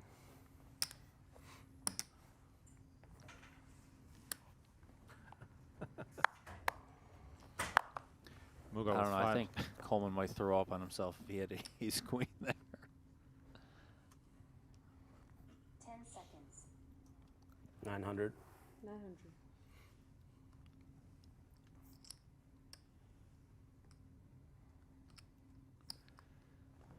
Ace 10 again for Coleman. Another decision to be made here. 10 seconds. Mugar started this hand with 15 big blinds.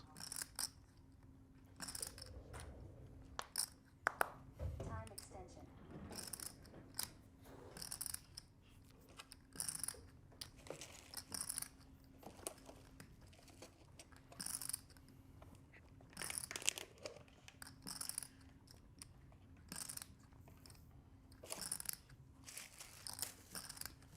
Is Coleman supposed to go forward with this ace 10? He does decide to let it go.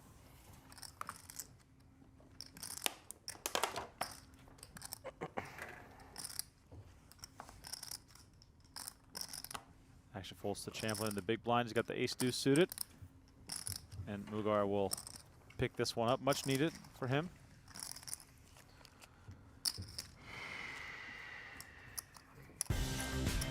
All right. Fun clashes there between Doug Lee and David Coleman. If you want to be in some fun clashes yourself, you better jump on this promo right here, because you can win a $5,000 poker package to play in the True Classic at the PokerGO studio in Las Vegas. Go to trueclassictees.com/TCPokerGO. And we're giving 15 players a shot at that 5K package in the signature end-of-year event. Scan the QR code on your screen to enter, or go to trueclassictees.com/TCPokerGO. Tell your story and take a shot.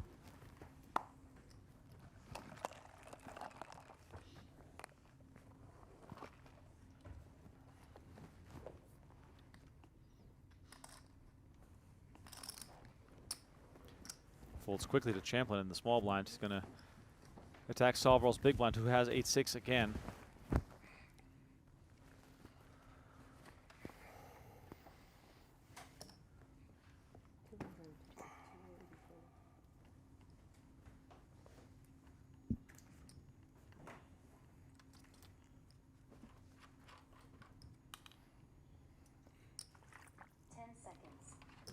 They might be playing 40K, 80K on this hand. King 3-5, 2 spades.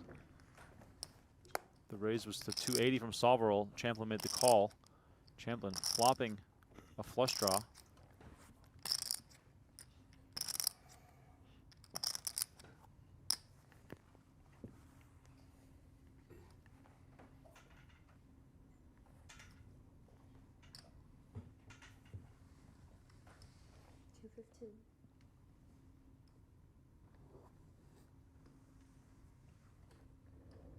Soverel continues for 215.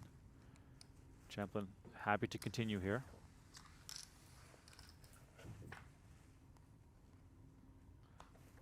Four clubs on the turn is an interesting card. Champlin pairs, and Soverel now open-ended. Yeah, let's see if Soverel wants to continue to try and tell this story while now. Bit of a semi-bluff working for him too. Could just try and check it back and take some of that equity to the river.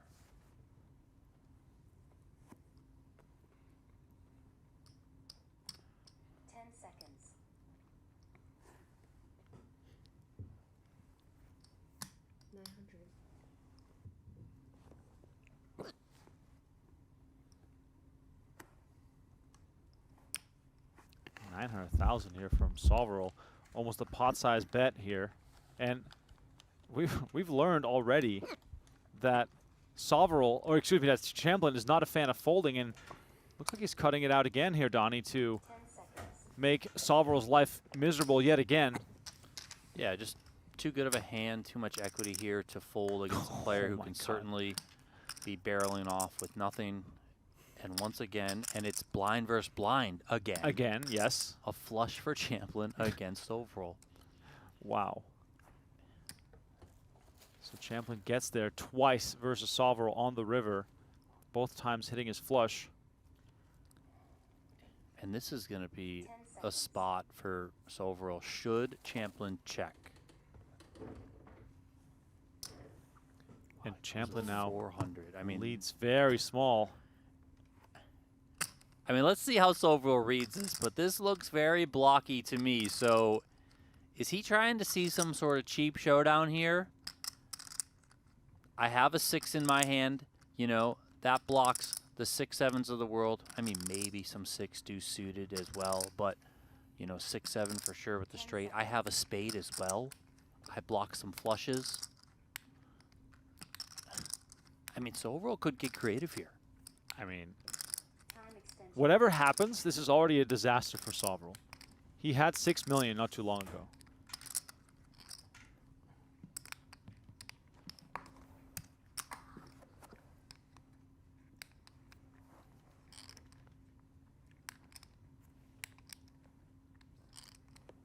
Seconds.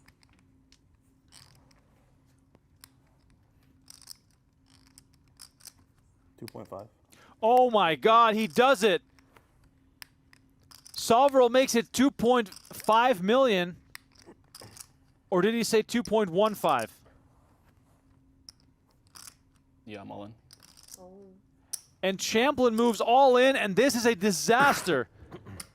On back-to-back blind battles, Me, right? Sam Soverel, I don't want to say gives, but ends up less than 2.5. giving up. That's yeah. I think Sam said 2.5, but Champlin had ultimately had less than 2.5 behind. Oh, fair enough. So, and Champlin just said, yeah, I'm all in, just to make sure that all his chips gets in the middle if there was any sort of counting discrepancy or anything there. So, oh my God. this is going to be a double up This again for Champlin. Soverel was chip leader 7 hands ago. Champlin doubled through him, and now doubled through him again, and Spencer Champlin is now our chip leader. And at that time, you said, you know, does he have a final table stack? Yeah, And I said, listen, let's not exactly count our horses right now because Soverel can get after it. And there, he was certainly getting after it. The last one, a bit more of a cooler with the top 2 pair against the backdoor flush for Champlin. Here, though, You get the joke yet? I mean, Champlin played that one great. He comes with the block on the river to induce. Soverel can't help with this combo to take the bait, and he just goes for it. Look at Champlin. that! Look at that stack. Who call if you're ace queen? We had the clock. Accepted. Something happened to the, Can't put you on a big flush. Oh my God! Do that. the tournament. Chips are flying, boys and girls. They are flying. I mean, I am so entertained right now. This action has been fantastic. Thank you all so much for watching. Please do me a favor, hit that like button. Tell your friends to come and watch. We are far from being done yet. 13 left, playing down to the final 7 tonight. Final table tomorrow, and Sam Soverel still has chips, but boy, oh boy, is he in trouble. CRX Wolf saying 8-6 unsuited, bad bluff. Now, listen, you can debate good bluff, bad bluff, all that sort of stuff, yes. Just try and understand why Sam did it. The 6 blocks the straight, 6-7, you know, the best straight that you can have. He does have the 8 of spades in his hand, so you do block some flush combos from your opponent, you know. The bet from Champlin as well, throw that into the equation. It looks like one of those bets where he's trying to maybe block to see a cheap river. But little did Soverel know that Champlin was the one playing him there.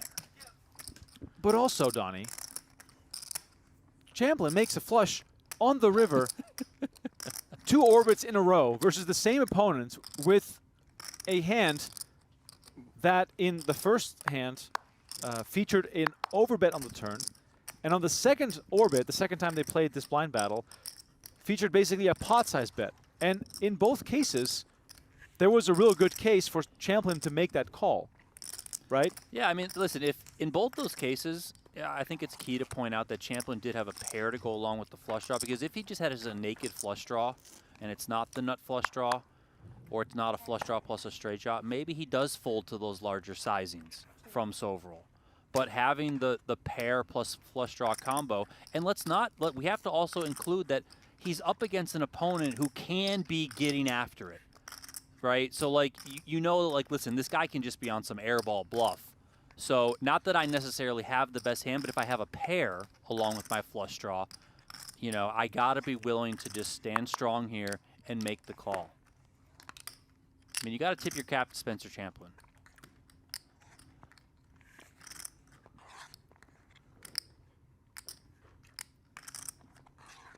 Meanwhile, we're on the turn here. Halverson made it 160. Mugar called. Seeing a bunch of checks so far.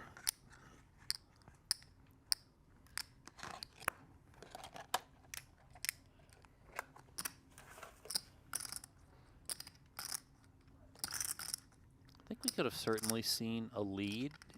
You could have seen a lead on the flop, maybe. You could have seen a lead certainly on the turn.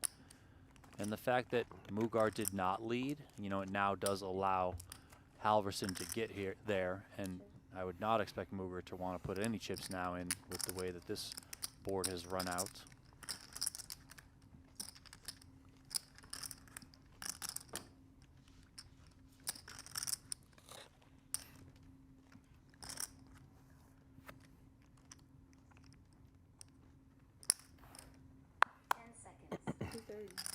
Halverson trying to get something out of this one after hitting an ace, and Mugar not going to comply with that.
Halverson again with a strong ace. Actually folds over to Coleman in the big blind.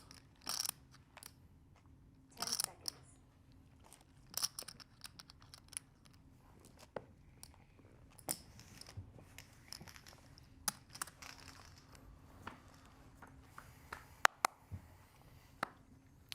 King deuce deuce on the flop. Much easier for Halverson to have something here than Coleman. Yeah, if anyone's going to have deuces, it will be Coleman, but, you know, he's not going to have a lot of deuces here, so I think this is a pretty clear range bet opportunity for Halverson. And he does come with 110. You know, no need to go big here. Just going to get through and work so often.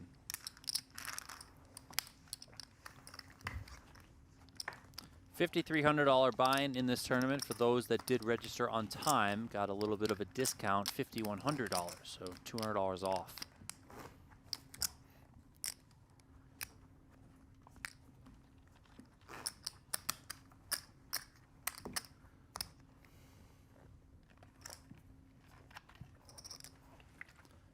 Been some wild hands here today, man. Like I said, this day in a tournament is always the most entertaining. There's so much to gain from having a big stack, while at the final table, as Doug Lee said, ICM, huge consideration. You know, it kind of goes from there's so much to gain to there's so much to lose at the final table. Right. And you see players take more conservative approaches at the final table. They certainly pay attention to the pay jumps. They're much larger. They're trying to ladder up. You know, yeah, go for the win, of course, but, you know, trying to secure as much money as they can. Here, they're really trying to put themselves in the best spot to do damage at the final table. Right. And sometimes that means taking some big risks, which leads to a lot of entertainment when you're sitting on this side of things watching it all unfold. All right, Soverel makes a 450 with King 8 suited. He's got only 5K behind, hoping for a double up here. And Champlin with the jam. Threes versus King 8, and Soverel with a real chance here to double back into it. 50-50.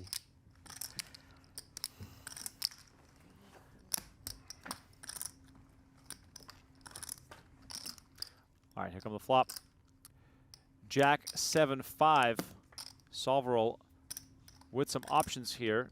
Board pair helpful for Soverel, but the clubs in Champlin's favor. The river is the 4 of hearts, and Soverel hits the rail, and it is Champlin who goes 2 big blows and then the knockout punch. I think Sam Soverel is going to remember this moment for quite a while. What a way to go from chip leader to busto in such a short span of time. Definitely going to be one of those ones where I'm sure Sam is kicking himself with how the way things played out. When he had that chip lead, man, it was like, you know, he could really start to run away with things. But as easy as it comes sometimes, it can go quite easily as well. And we see Sam Soverel head out the door. Champlin just cruising now. 7.7 million. And don't forget, everyone, Champlin won the first event of the 2024 Poker Masters. He satellited in, he won that event.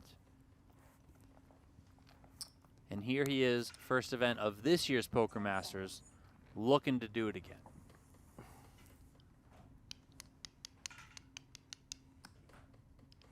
$160. A player who's very much in need of a double up.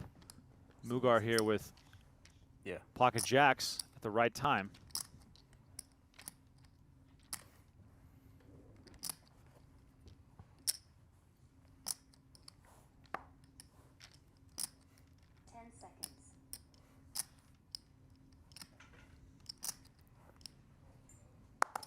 Coleman on the button with a nice suited connector, but not for this kind of situation.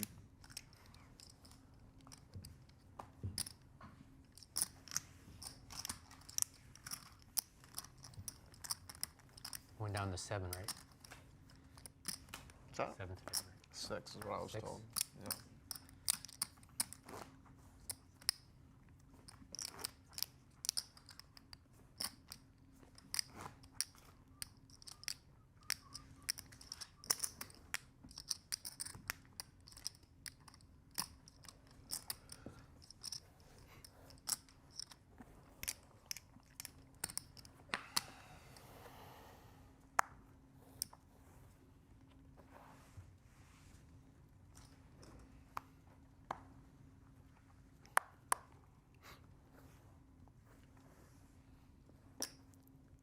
Going up against these 4 other players, Mugar must be feeling like the odd one out here on the short stack. 210.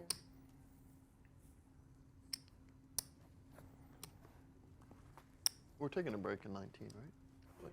Gotcha. Thank you.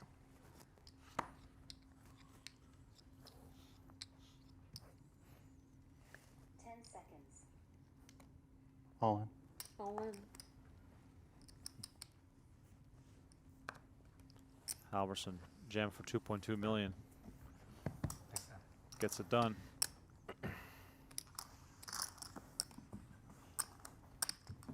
Interesting raise there from Doug Lee, you know, stepping out with the 5-3 offsuit, and I think a little bit more interesting than normal. Yes, he is on the button, but raising into Spencer Champlin's big blind.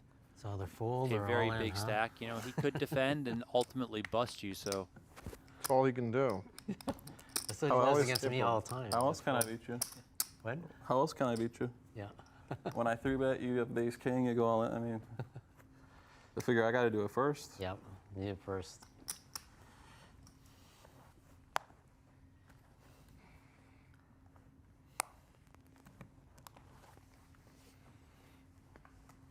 That one I didn't want to induce.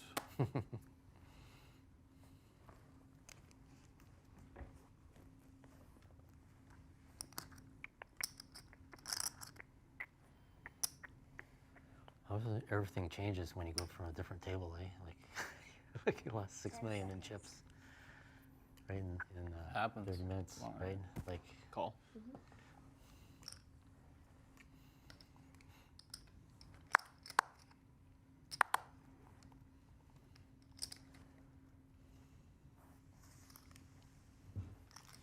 Yes, not even 60 bigs. yeah.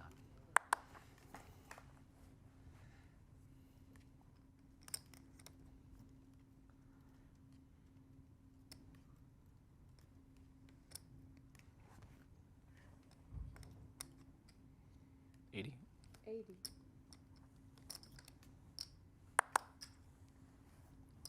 At least going into the next level.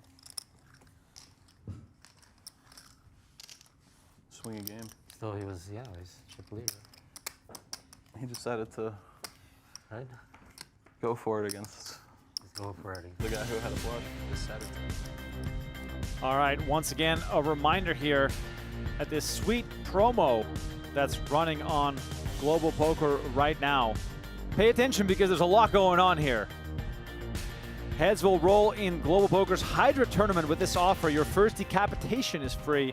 For $50, get 250,000 gold coins, 50 free sweep coins, and a sweeps coin Hydra satellite entry. Play smart, and you could be staring down the 150,000 sweeps coin guaranteed final. Don't wait. Use code PokerMasters50 before October 2nd at globalpoker.com. Terms and conditions apply. 225.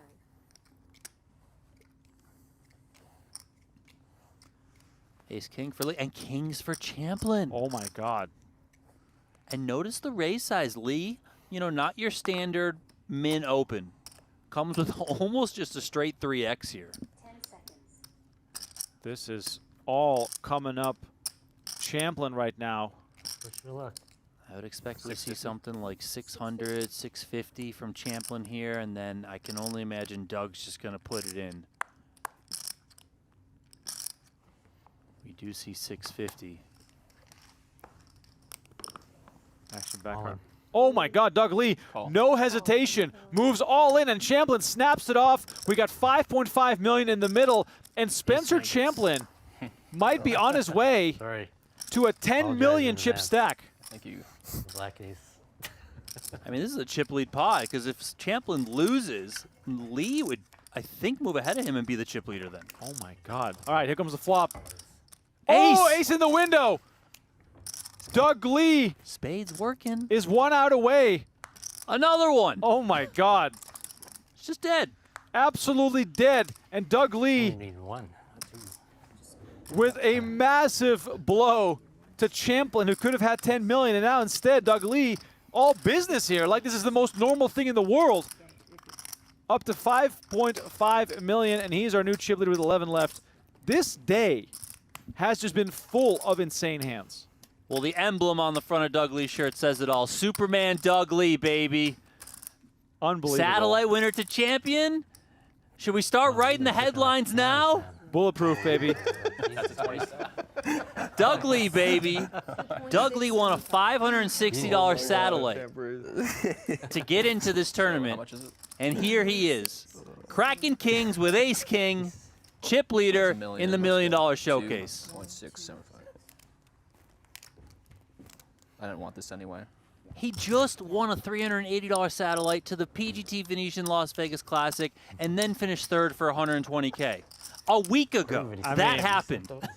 And now he's looking like he's going to do it again. It's like the Vegas heater that everybody dreams about having. Hey, I was ahead on the flop and turn.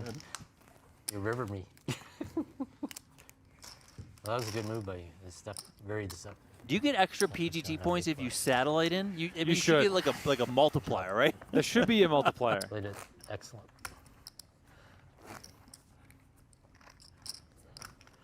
Wow. Spencer Champlin. Best Fresh off the double-double versus Sam Soverel. You would have won the tournament that hand, Spencer, if you wanted. And that pot was 70 big blinds. Insane. How much do you have now? What in the world? Like 5.1. Have it ever show. He would have had 10.6 million. Absurd. So we're on break? No. Oh, 12 minutes. 12 minutes. What is going on?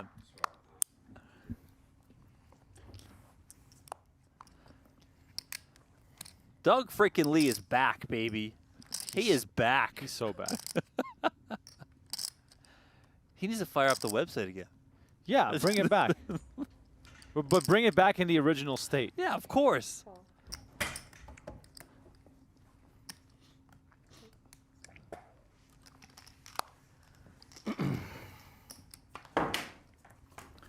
Coleman limping the small blind here.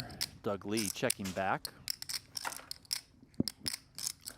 We just passed 100 likes on the video. There have been some absolutely banger hands in today's coverage. So please, if you are watching on YouTube, smash the like button. Please, please, please, let's go. Let's see if we can push this thing up to 200. I know it's a lot to ask here on a lovely Sunday afternoon, but let's try and make it happen. As we see Doug Lee taking another pot here.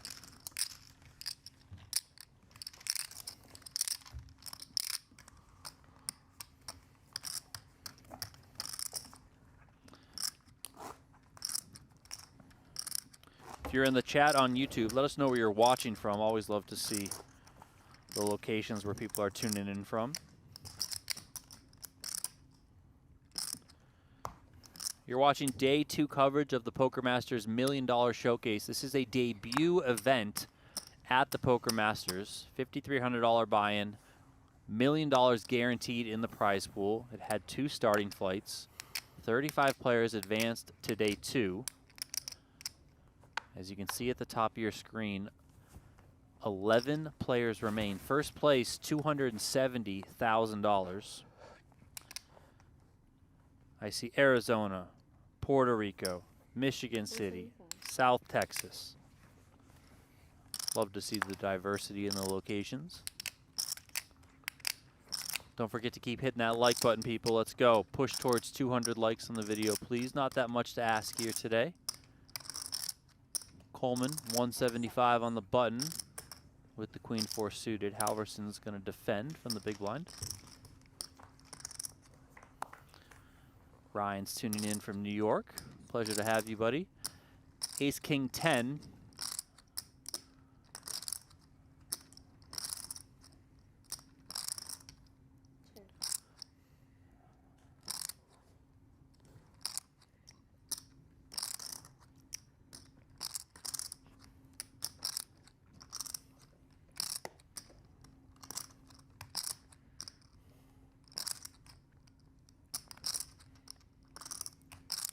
Yeah, I think we'll change that, Gilbert. You know, sometimes it just happens. Try and go with some headliners, and then they bust out. What can you do?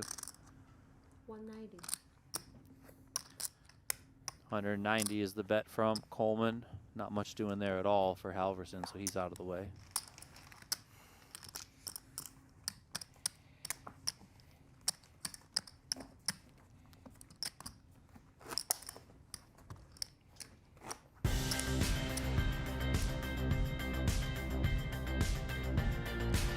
the music, that means a promo.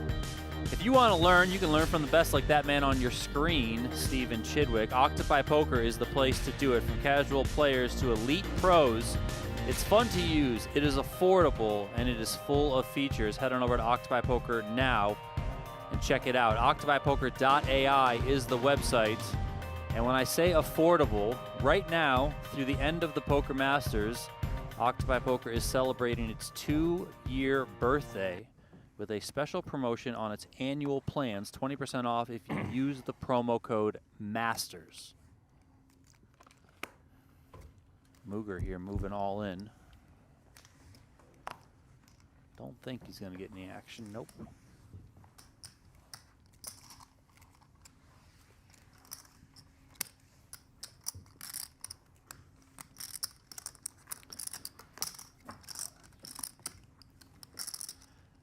$11 left right now. Everyone's guaranteed $22,500. You're dead. You're dead. Trolling or no? What? You're not trolling? No, I'm just having. No, he's regular here. Okay. Same before. Could be my dad. Is he?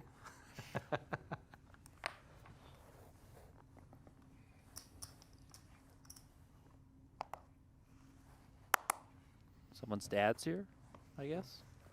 10 seconds. That's my father. I thought so. Come over and wave at you. 160. 160. What a show you guys are putting on, buddy. Wow. Bluffs, beats, everything. You're gonna love this one on the stream. Right? Most entertaining I part. believe that's So Clyde bad. Gaskins, dealer extraordinaire. The snack attack. 10 seconds. Played this event, by the way. He had his kings beaten by Drake Kemper's aces. Drake slow played the aces and got Clyde pretty good. Check. Yeah, Clyde played one of the satellites, busted out, and they said, you know what, I'm playing anyway. Legend. Got in there. You can't win if you don't take a shot. I mean, that's right. you know. 110. Halverson made it 160. Mooger called from the big blind on 10-9-4 with 2 diamonds. Mooger flopping top pair, now faced with a continuation bet, and with 760 behind. Are we soft hand for him at all? Are we We keeping check check raising all in here? Yeah, he might just elect to run this one. You know, your top pair is a little bit vulnerable here. Do you want to just give some free equity Chips are to fine. the overcards of the world? It is a check raise. But we have more. We have more bluffs in here, so lots of bluffs. Halverson quickly out of the way.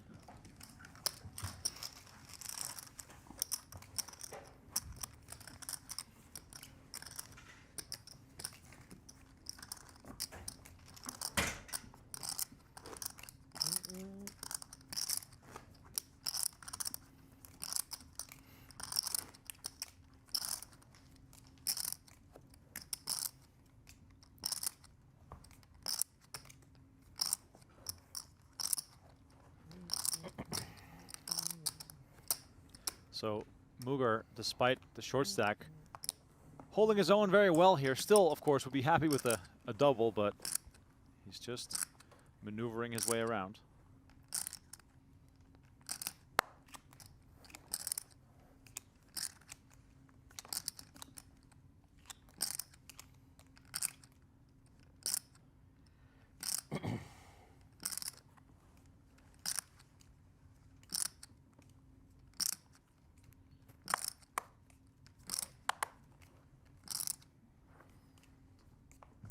Mamma mia.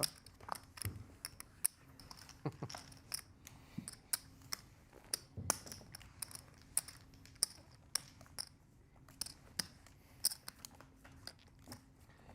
cracked my 4 high anyway, so you're lucky. 10 players Yeah, remaining. right. Whoops. Inching closer and closer 80. to that final table of 7. Give you some updates on the hands that happened. Donnie, what do we got? We got Jeremy Iyer, who was Oh. at the feature table earlier. Looks like he was eliminated by Andrew Ostapchenko. Another blind versus blind battle. It seems like these blind versus blind battles have just been electric today. so. In the small blind was Ostapchenko. He raised. Iyer moved all in from the big blind with ace-jack.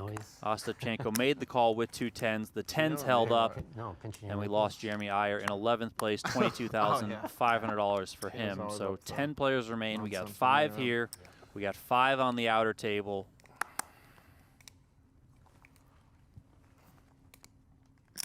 You'd like 5, right? Like 5 million? Yeah.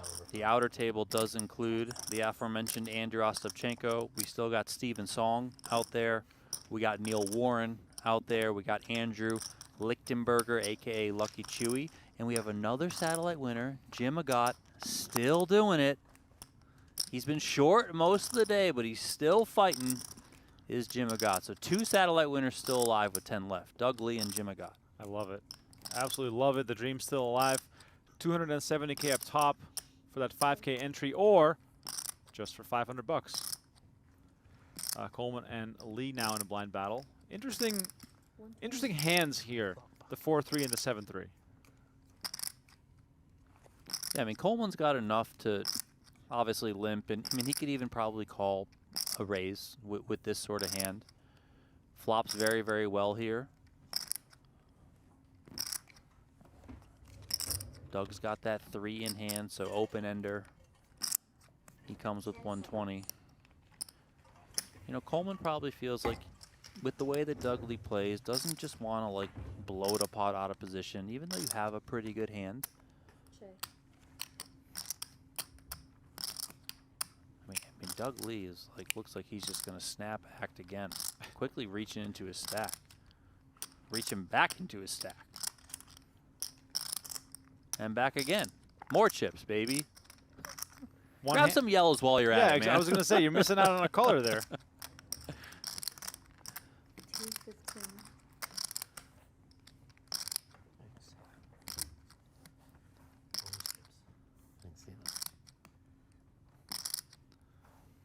$215 is the bets. I would expect Coleman to lean call here. 10 seconds. He might call anyway had this turn not been a diamond, but obviously now a lot more equity turning the backdoor flush draw as well. And if we know anything about Mr. Coleman, the river's probably going to be a diamond. And of course it's a diamond! Oh my God. All this guy does is go backdoor flushes. That's all David Coleman does. And it gives Lee the wheel as well. I mean, Lee, I feel like Lee's going to bomb this river.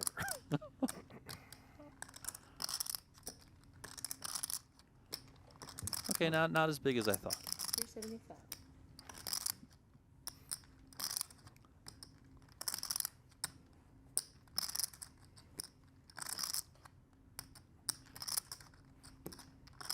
Let's see how big David Coleman wants to make this. I mean, check raise is for sure coming. I just want to see the reaction by Doug Lee.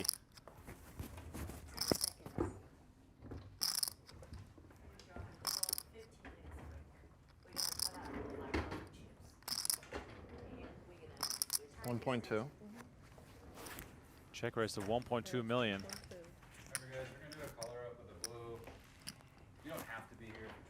And Lee grabbing the yellow chips right away. It makes the call. David Coleman gets a ton of value from his flush. Announces flush, and Doug Lee kind of throws his hands up like, huh? How? I mean, what? Flush again. Doug Lee knows. Running flush every time for David Coleman. And, yeah, and Champlin has been hitting on the river as well, so it's been a flushy kind of day. All right, we are not going on break. Just a quick commercial as we play down to the final 7. We'll see you in about 30 seconds. Want to play online poker for free? With PokerGO, you get the thrill of authentic poker anytime, anywhere. From quick casual games to action-packed tournaments, PokerGO lets you compete against real players around the globe, all for free. No bots, no gimmicks, just pure poker fun. Hone your skills and enjoy the poker experience you love. Explore PokerGO on web, iOS, and Android. Deal yourself in now.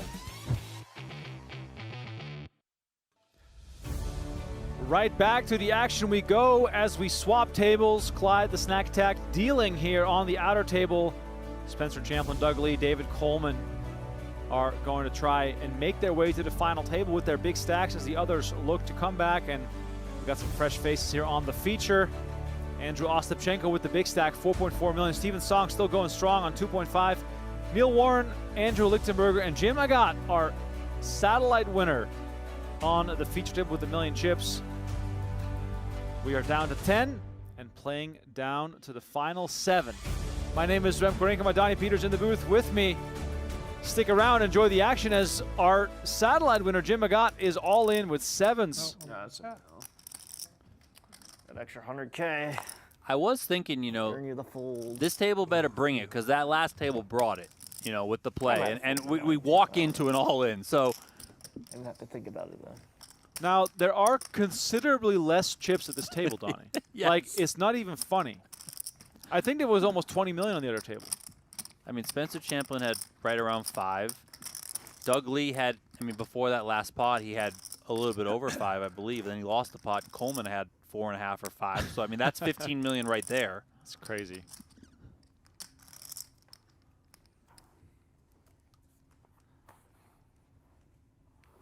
Yeah, considerably shallower here.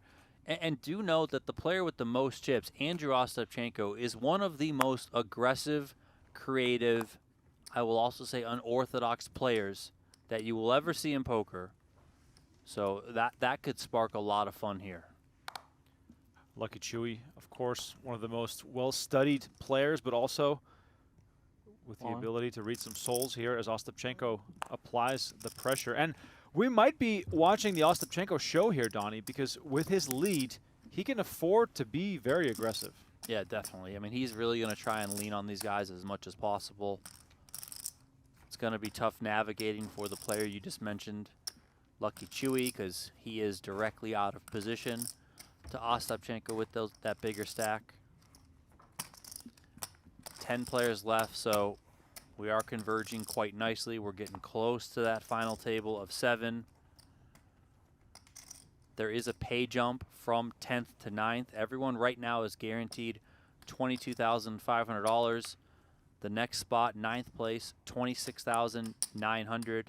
8th place is worth $33,000. So the pay jumps are starting to get a little bit more meaningful and a little bit more meaningful. So keep an eye on that about how these smaller and more middling stacks navigate things. Look how quickly Lichtenberger folded ace-9 there. No, not even a hesitation, just right into the trash.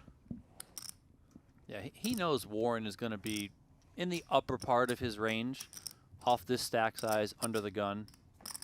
Albeit it is 5-handed, yes, but you know, Warren's going to probably lean a little bit more conservative with the dynamics of the situation at hand.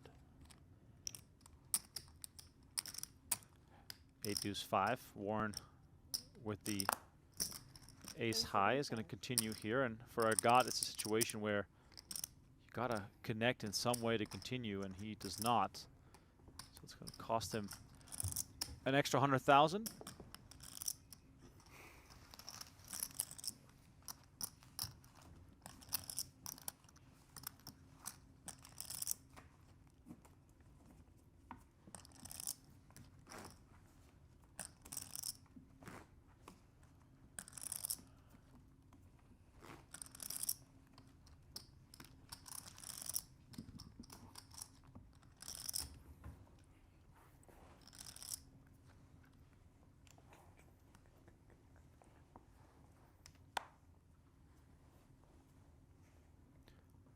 Just joining us, 10 left in the Poker Masters $1 million showcase, $1 million guaranteed 5K buy-in. The buy-in, of course, or the guarantee got smashed. We have 270K up top for the winner. But Donnie, the Poker Masters is only just getting started. What do the fans have to look forward to as the action gets basically restarted tomorrow? Yeah, tomorrow's going to be a 5K, then we're going to lead into a batch of 10Ks. Got a couple 15Ks on the schedule, and of course the finale is that big and bad 25K. 10 events this year too. You know, normally in recent years it's been 8 events for the Poker Masters, so we did beef it up a little bit. So it's going to be a fun race from start to finish. Action every single day. I mean, I can't wait. Yeah, if you're in Vegas or traveling or have time, come on down. Play the Poker Masters if you are, you know, if you're liquid enough, but also you can come by to the studio and, you know, just come say hi. We're always going to be here. It's a good time here in Las Vegas, very laid back, casual atmosphere inside the PokerGO studio.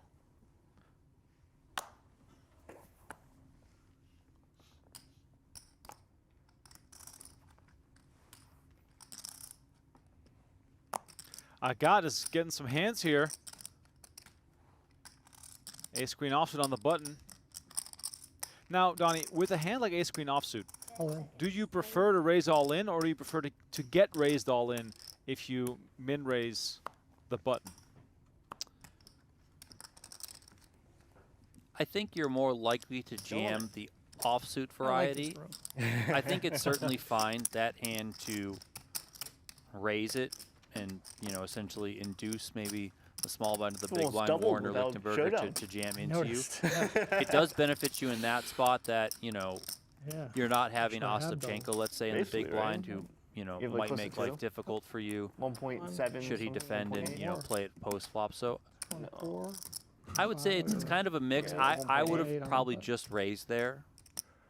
But I don't totally hate the jam and don't think it's totally crazy to do that. It's true. Oh, yes.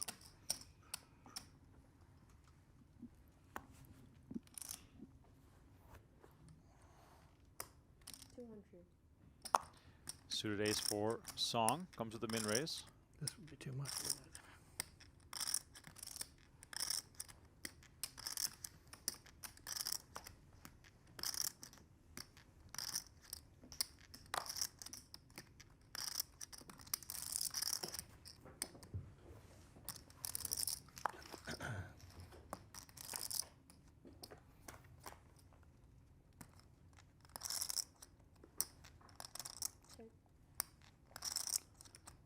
Could be some action on this flop. Song flops the nut flush draw. Ostapchenko hits that queen. He's got backdoor spades too. Yeah, 275.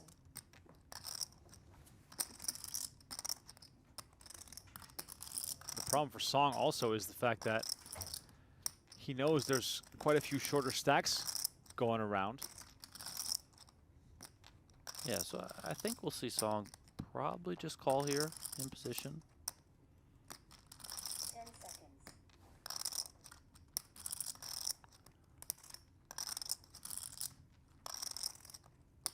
500.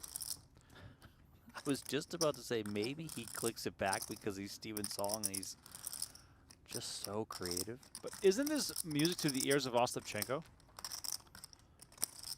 Or are you concerned now about stronger queens? I mean, stronger queens.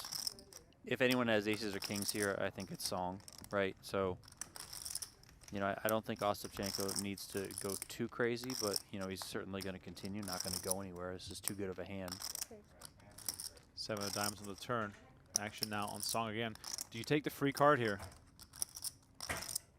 Or does that make you look too weak and you lose all ways to win the hand unless your card comes? I think Song can check this back a fair amount of the time. I mean, I think once Ostapchenko comes along on the flop, he has connected to this. Now, is that an inferior flush draw? I mean, it could be, yeah. It's probably a queen, a fair amount. Could be a deuce if anyone's got a deuce here. You know, just like if anyone has aces or kings, it's Song. If anyone has a deuce, it's going to be Ostapchenko. Not that there's a ton of deuces for Ostapchenko, but he can have some deuces. 10 seconds. Song is going to continue firing here. It comes with 500 again, this time into 1.5 million. So he goes third pot. I mean, this is just screaming strength in every which way. Yeah, you know, how would Steven Song size his value hands? I think this sort of sizing mechanism, excuse me, is how he would approach it. So, yeah, it does look like strength. And again, maybe you do get peeled by some inferior flush draws.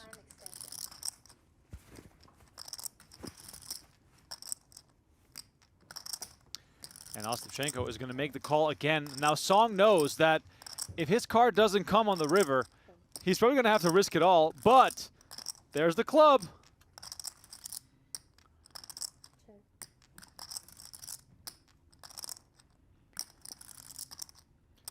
Song with the beautiful river card. He's only got 900K left behind with 2.5 million in the middle. Yeah, Song may be thinking, you know, I'm going to have to shove this river, and now it's obviously a comfortable shove versus the uncomfortable shove should you had to come with the bluff, but there you go. 125K chip behind.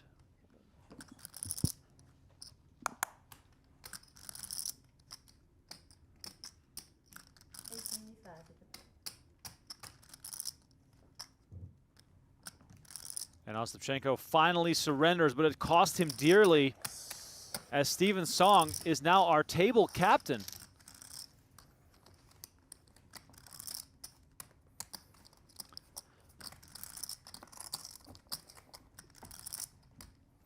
Okay, let's go. Now, Donnie, let's play hypotheticals. What if the river's a blank?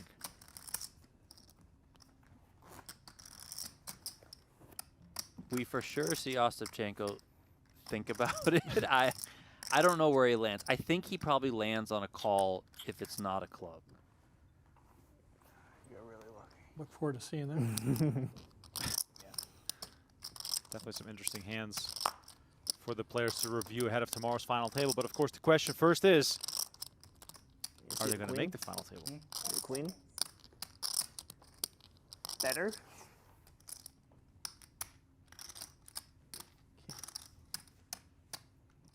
Oh, sorry.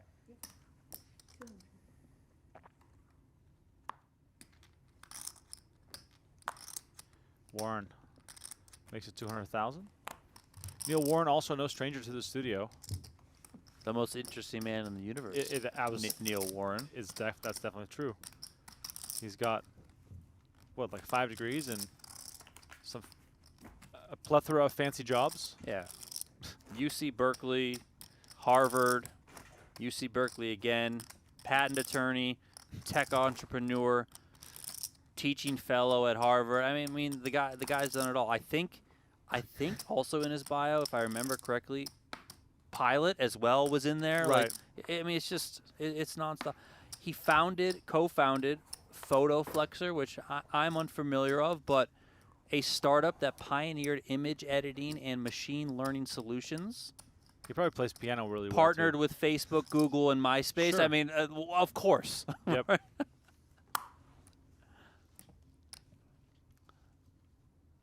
Licensed private airplane pilot. I mean, this guy does it all.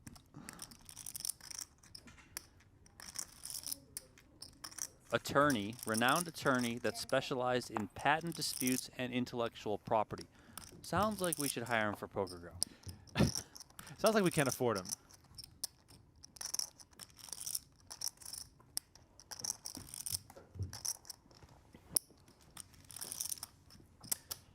Not only did he graduate Harvard with a master's degree in data science, but a 4.0 GPA, and he was on the dean's list.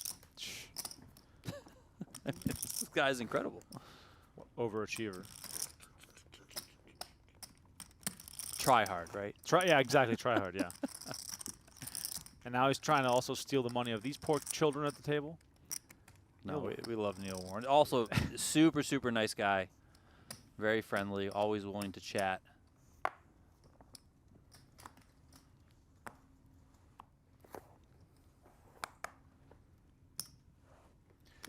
Lichtenberger with a beautiful looking ace-jack of spades.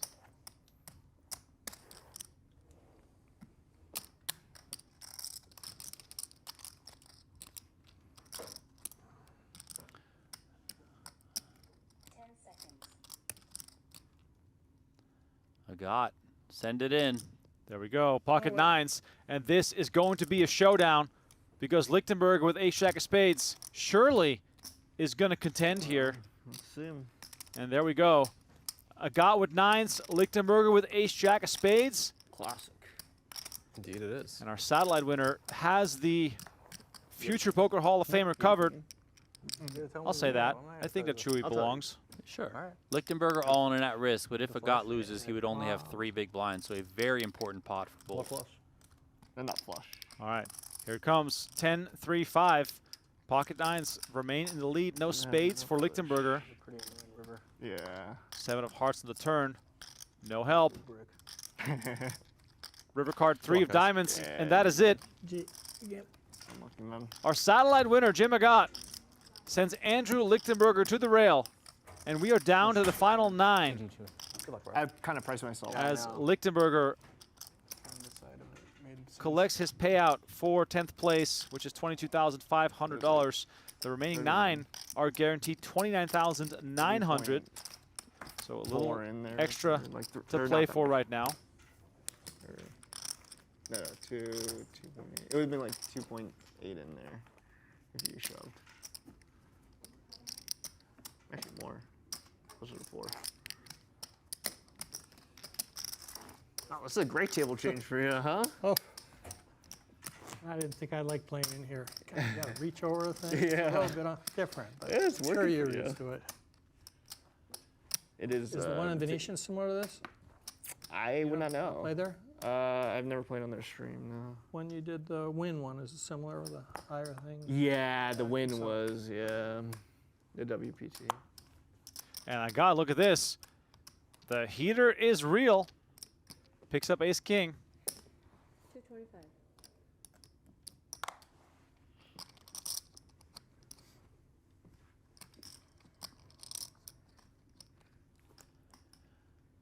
Ostapchenko with ace-6 of diamonds in the big line, and he makes it 650, opening the door for Agate to shove it in there. Wouldn't be surprised if he does. All in. And there we go. Moves all in for 31 big blinds and the snap fold from Ostapchenko. And look at this. From short stack to table, chip leader in 2 hands. Freaky game. Freaky game. Satellite winners are hot today, man. Wow. Sure, if Doug one Lee now you have like earlier. Now Jim Agate. 250, I think. That's true. Crushing yeah. crazy. Just crushing it, man.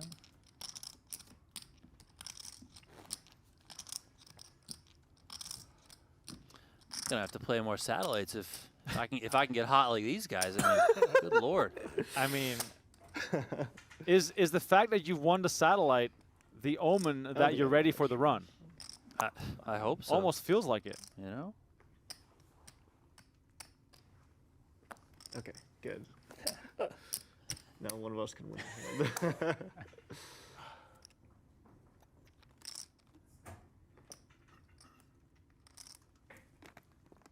And Ostapchenko just 400. falling back to reality.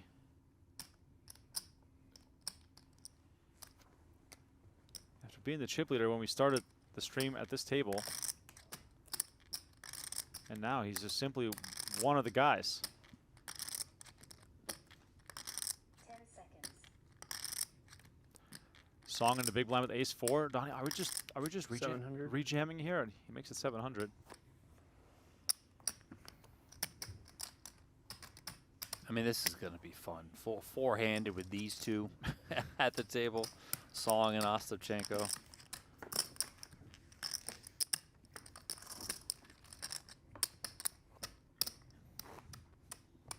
I mean, it's a super interesting dynamic. There's 4 people here. There's 5 on the other table. Even when we lose one more, it's going to be 4 and 4. We're not doing the combined to 8. So, I mean, short-handed play at its finest. Just shorty doubled, probably. It's hard to tell.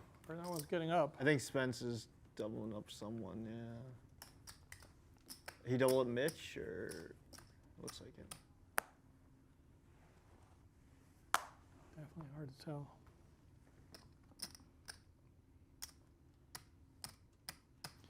King 4 for Song.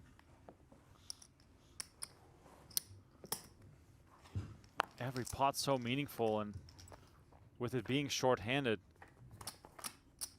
it's just so difficult to like hide. You're just always in action. Check.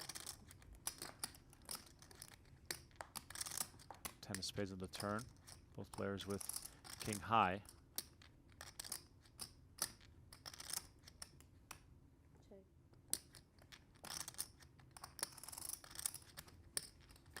This thing gets checked down. Doesn't look like much is going to materialize here, so. Me too. Let me tell you guys Play about board, what I just guess. happened in the main room that the players referenced. I believe there's a monitor in here that's showing what's going on out there. But Okay. Doug Lee raised from the hijack seat.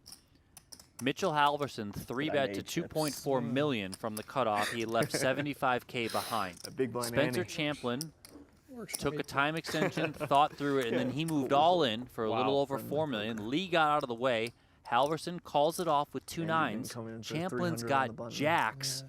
Ace, 5, 3, 5, both the fold. 9 on the my river God. for Mitchell Halverson. Spencer Champlin, Remco, had more than 7 million. Oh my Played God. that pot to get to more than 10 million. He now has 1.7. Shut up, Donnie. This whole day has just been insane. I mean, what? He hit like. So Champlin is one of the short stacks right now. Yeah. I mean, Wow. and he played that pot with Doug Lee. He very much had the best of it. Kings to ace king for Lee. Obviously, Lee hit the ace, but like, I mean, he could have had 10.5 million. Instead, now he's one of the 2 or 3 short stacks with 9 left.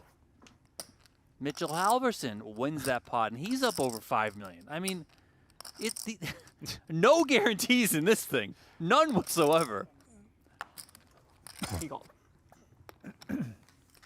And this all just happened right after we saw Jim Agate go from short stack to chip leader at this table. King, queen, 6 here. Ostapchenko pairing his king, looking to stop the bleeding here.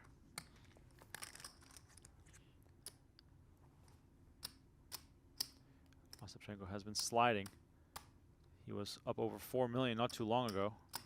Yeah, when we brought this table up here, he had 4.2 million. 400. He's just going to come out firing right away.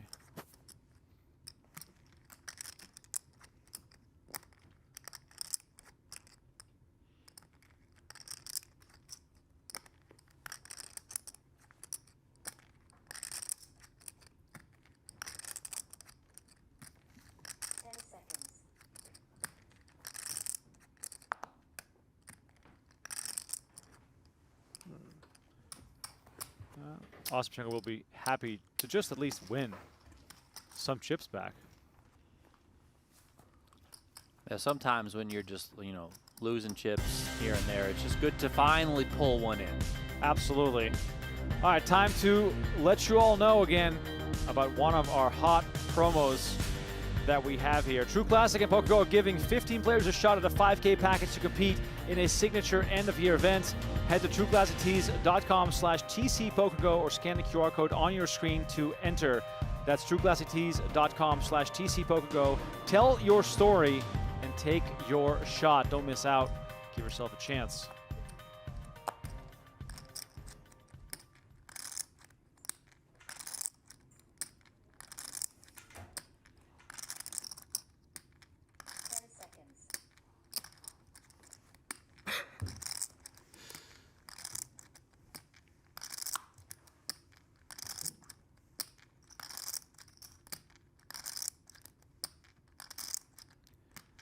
Song here, stepping in it, potentially. Makes it 200K with ace-6 of hearts, and Ostapchenko finds 550. kings in the big blind. Comes over the top, makes it 550. Action back on Song.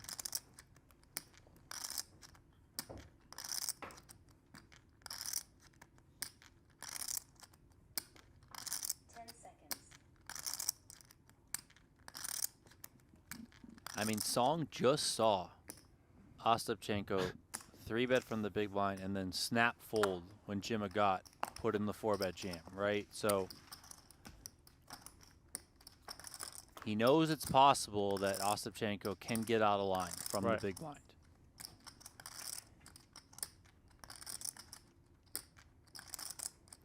Well, 10-9-3 with 2 diamonds is not going to, probably not going to entice Song to do something wild here.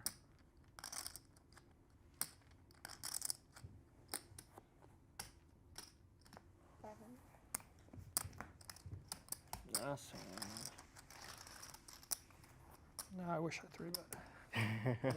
maybe not. Well, maybe not. Yeah, right. Probably, though. He probably snap folds.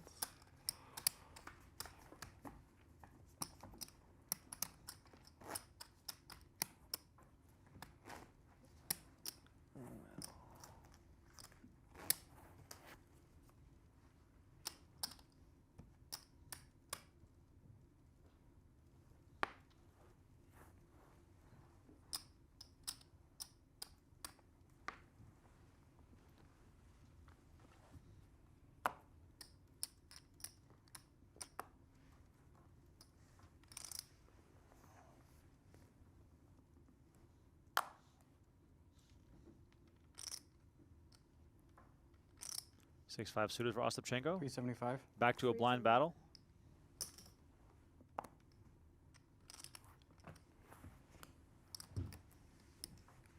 Sorry.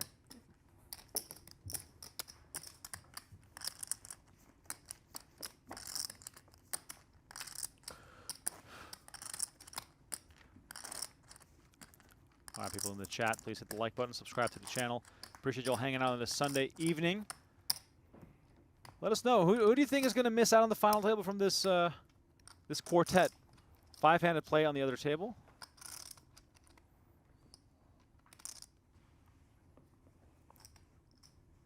Would be crazy if Spencer Champlin missed out. Could certainly happen. I mean, he could also just spin it back up and be the chip leader. I would not be surprised either way.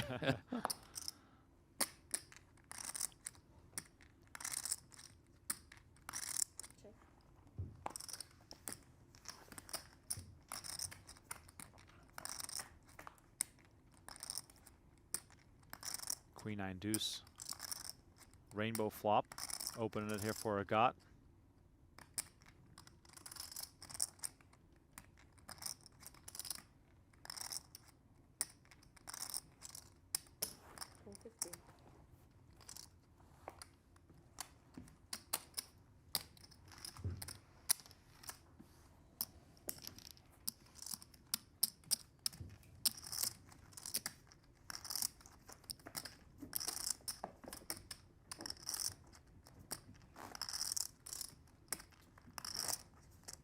Very business-like atmosphere here at the table now. Players know they're 2 eliminations away from making tomorrow's final table, which we will stream live as well. Next player out gets 26,900, and 8th place gets 33,000 before the final 7 are guaranteed 40,000. So significant pay jumps here, but tomorrow, of course, the big money's on the line. 200.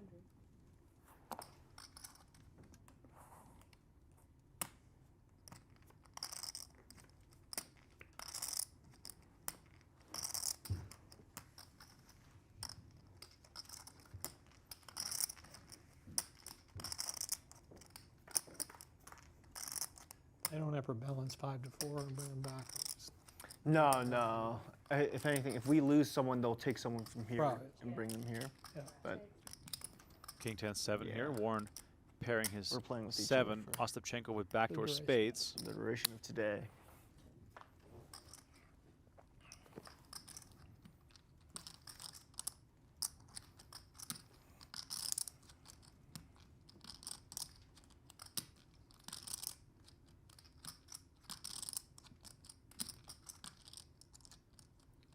Peter's short there. Hmm? Peter's short. Yeah. I think he's the only one who's short there. Christie pointing out things have gotten serious. Yes, they have. Making the final table, of course, a big deal. 125.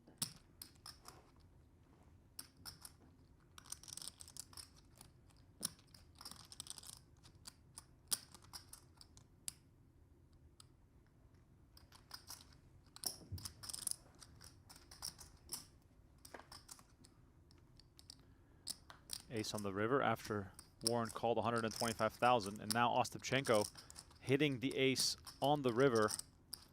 Warren looking down at his stack.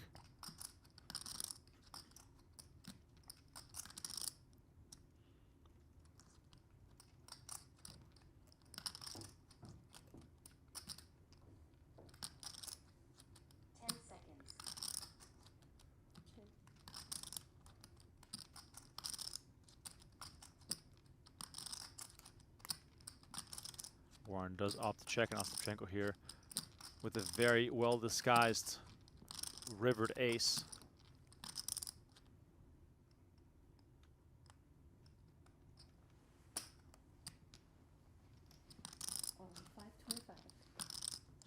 It's going to be 525 to see it. And Warren, who's, you know, kind of being heroic on the turn here, not wanting to give up on his pair of sevens, but this ace just making it too tough to continue, and he is now down to 1.1 million.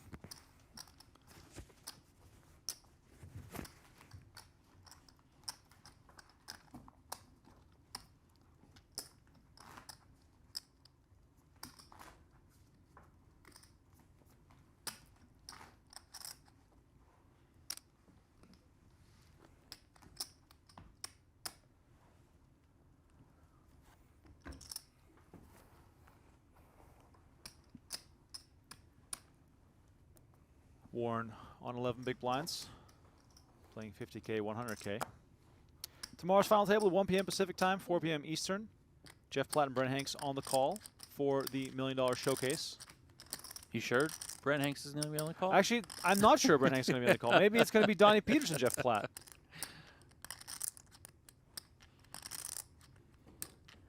I mean, Brent already bailed once. I mean, Brent texted me the other day. He says, "I think I'm dying." Those are his literal words.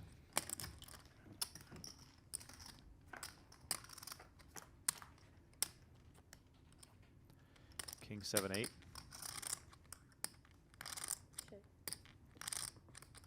Nothing for either player except for the fact that Ostapchenko flops a flush draw. That's going to be enough for him to be plenty happy to continue firing.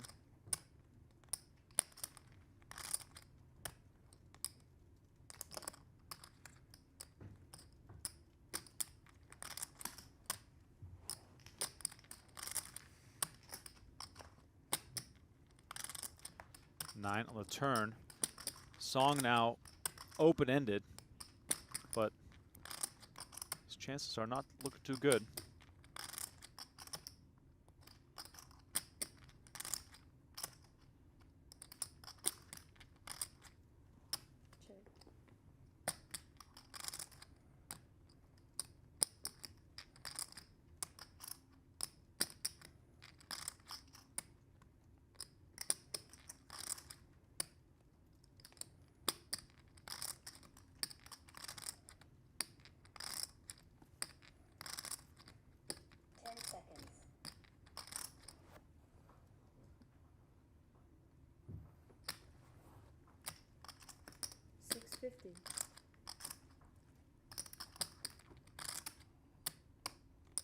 $650 now from Song, looking to take this one away from Ostapchenko.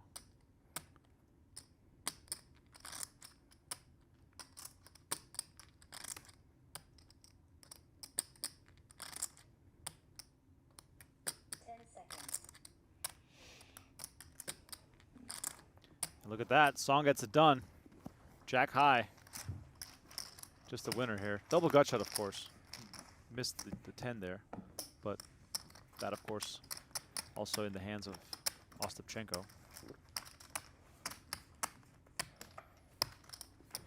Three quite similar stacks, and Neil Warren on the shorter stack, hanging out.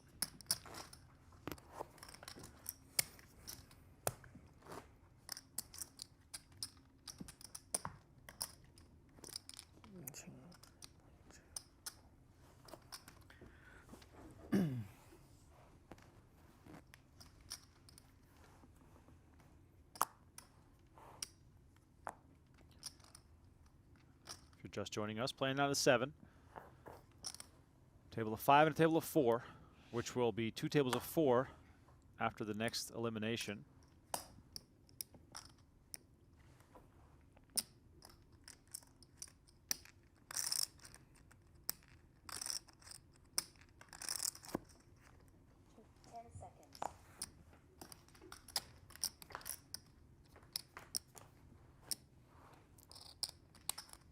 Blind battle, no aggression.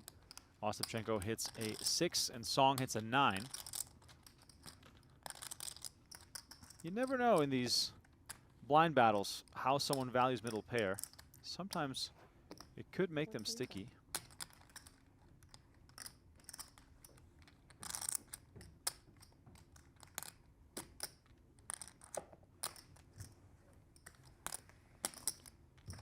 Well, Ostapchenko is going to at least see the turn. Second 9 shows up. Song with the check mark.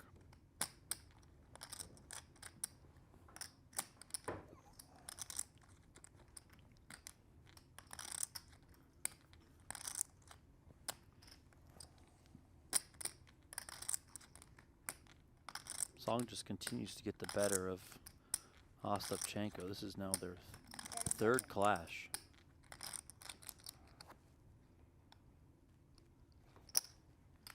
$3.25.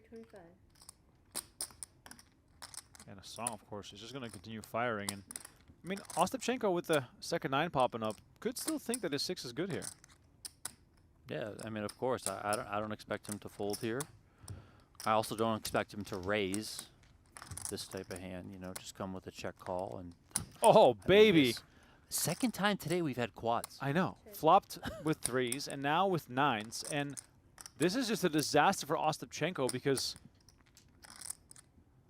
how can your opponent have the other 9? So how can he have a 9? Obviously very hard for him to have a 9 when there's 3s out there. He probably doesn't have 7s, 8s, Right. 10s plus, you know, with the way that this one is played out. So, I mean, does he just have another 6? 750. 750. Is he going for some thin value here with a deuce? I mean, is he, of course, just on an air ball?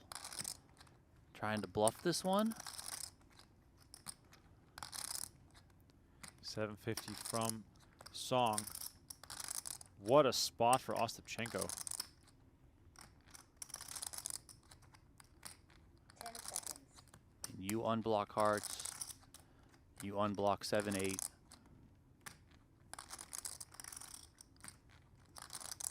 extension. Man, I don't know how Ostapchenko gets away from this one unless it's just an absolute above the rim soul read.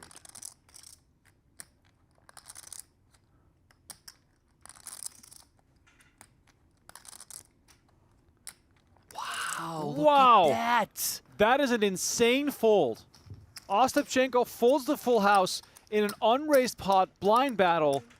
2 eliminations away from the final table. Did I not get it off? Oh, I That just missed is it. That's fine. incredible.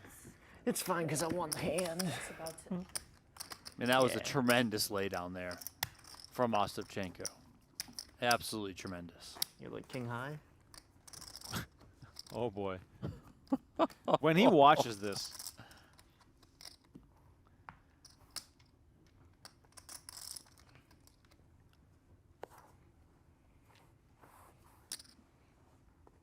That was quite a hand. Gotta tip our cap to Ostapchenko there.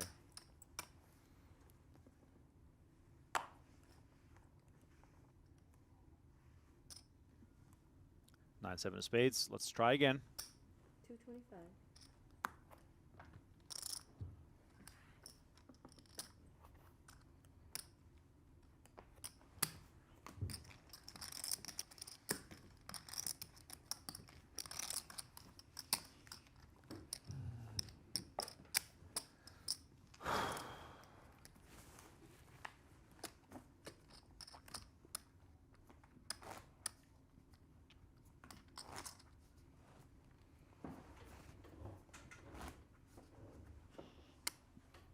Jim Agate closing in on the final table as a satellite winner, which is just a fantastic story.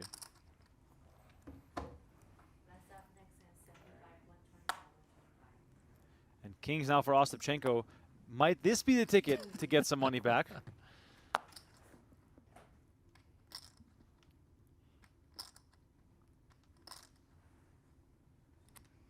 What you got? 10 seconds.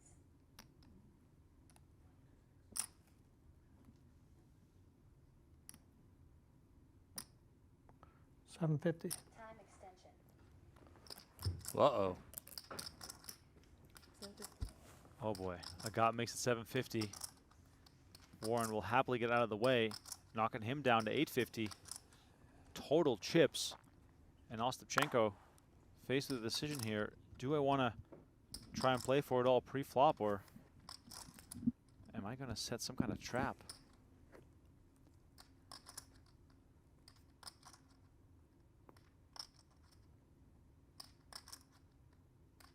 I would lean to fast play this one and not trap. Not that he can't trap, it's certainly within the range of possibilities. And the reason why I say that is I think Jim Agate is probably pretty strong in his range here. So I would just fast play my hand, and then hopefully, you know, your opponent has queens, jacks, ace king, ace queen, stuff like that, and he'll make the call. And here it is. Wow, Jim Agate makes the call.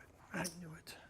And Ostapchenko with pocket kings in a terrific spot to double up and retake the chip lead. 5.6 million in the middle. See you guys later. Yeah, you played well. Yeah. GG. I tried. 9, 6, deuce, 2 spades. Agate looking for an ace. That's not going to do it. Ace of spades now removed from his outs. Ostapchenko 1 card away from a massive double up. Spades come in again, but it doesn't really matter because Ostapchenko already had him crushed, and he now has 5.6 million. And Jim Agate is distraught, cursing at himself, frustrated. It's down to $1 million now. Yeah. I mean, four-handed in this spot How much you have? against Andrew Ostapchenko. I cannot fault Jim Agate there one bit.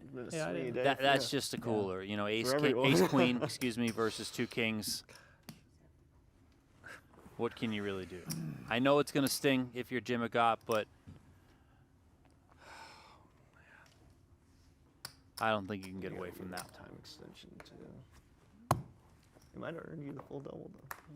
Steven's the time extension, please. I am. I know how valuable. All right, still in search for our final 7. Here's a look over at the outer table as we remind you that you can win a dream seat to play in the 2025 PGT Championship. Play free on playpokergo.com to enter. The deadline is December 10th, 2025. Go to pokergo.com/rules. And you can play on web, iOS, and Android. No purchase necessary. 21 years or older, and you must be in the U.S. Just got to play one hand. Get yourself eligible. Let's go. Playpokergo.com. Want some fast-paced action. Looking like Peter Muger there in seat 1 is about $1 million, maybe 1.1. So he's flirting with the short stack, as are Neil Warren and Jim Agate up here on the main feature table. Yeah, he big four-handed and this, that. No and I can't. Once I 3-bet it. Yeah. I mean, I can't really flat it. I don't know what to do. No, Sometimes the listen, hands you just did play nothing themselves. wrong, Jim. Nothing. I mean,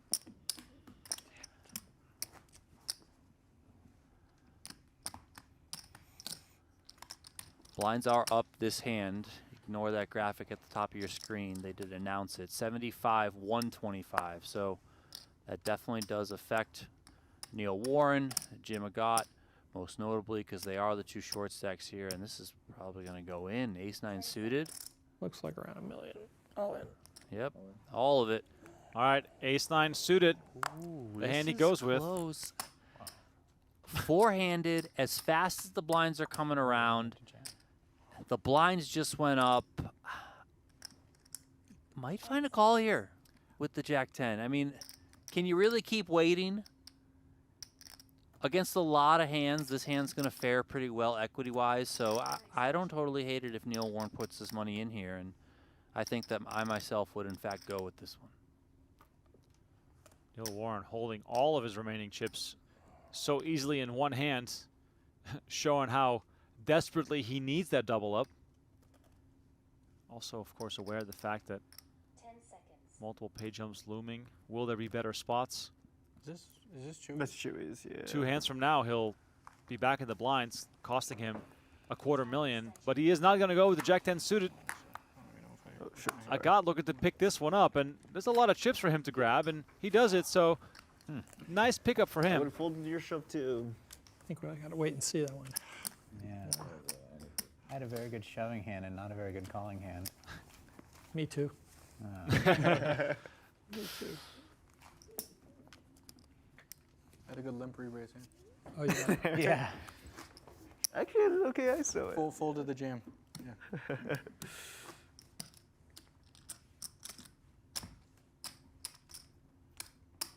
See, all in, he doesn't look like he's got anything.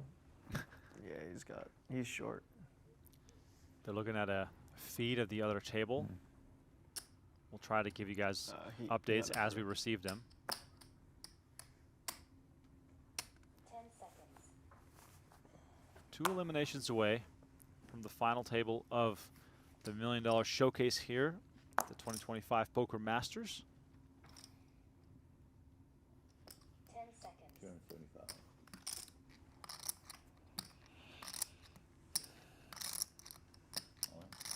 All right. And here we go. Agate with A7 comes to the jam. Deuce.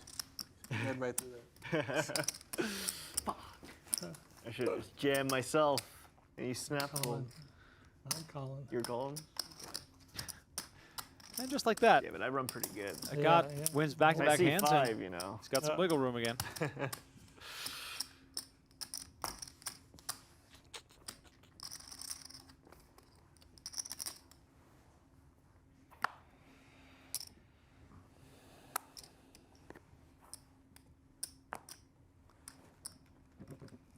Song now in a fun position on the button versus 2 short stacks.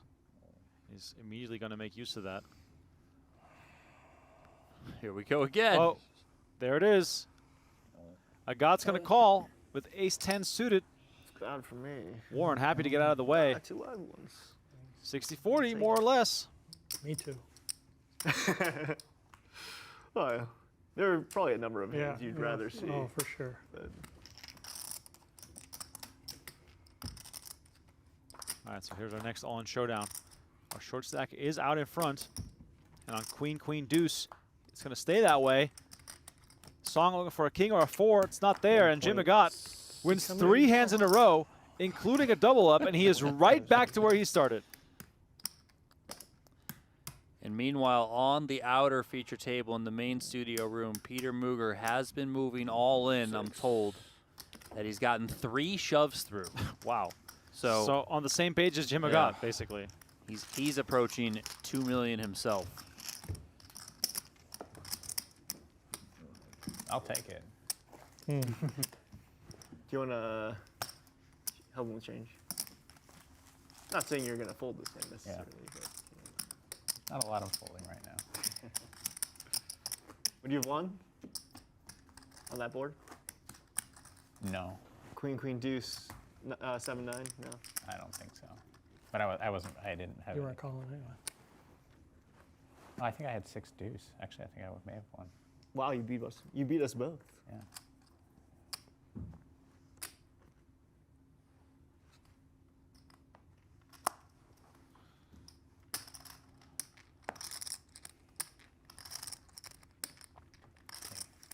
Andrew, I need you to double me up, please. Neil Warren putting in the request. He's only got 525. Drop in the bucket. Oh, man. Come on. And Ostapchenko You would have taken a fold. lays it down. Yeah. You didn't want to For call. sure. Oh, maybe not. You have like 2 8s. 2 8s you probably want to have. 7s. The free chips is like pretty worth it, you know. I guess if he's folding, then you want to call. I would have been happy to have I had 2 face cards. I would have been happy with a spin. You'll take a fold too. Take a fold. Seems like you had 2 live ones. So. When you have 2 face How much you have? 1 point. Oh, me? 1.675. There he goes again. He's going to need a lot of those. All right. I'll give you a spin. Song is going to give it a spin. Got 2 50-50. Yeah. All right. Suited overs. Can't hate it if you're Warren. Got to get chips somehow. Not going to survive forever on this short stack. All right, chat, pick a side quickly. Ace, Queen, 7. King 9 still looking for help. More help is out there, but not on the river. Good game. And Neil Warren will be our 9th place finisher, reducing our field to the final table bubble. Neil Warren collecting 26,900 for his efforts. Steven Song raking it in. And we're going to get a new player here because we are down to 3. So now we'll be 4 and 4 on the money bubble. I folded a 6. Wow. Did you? Wow.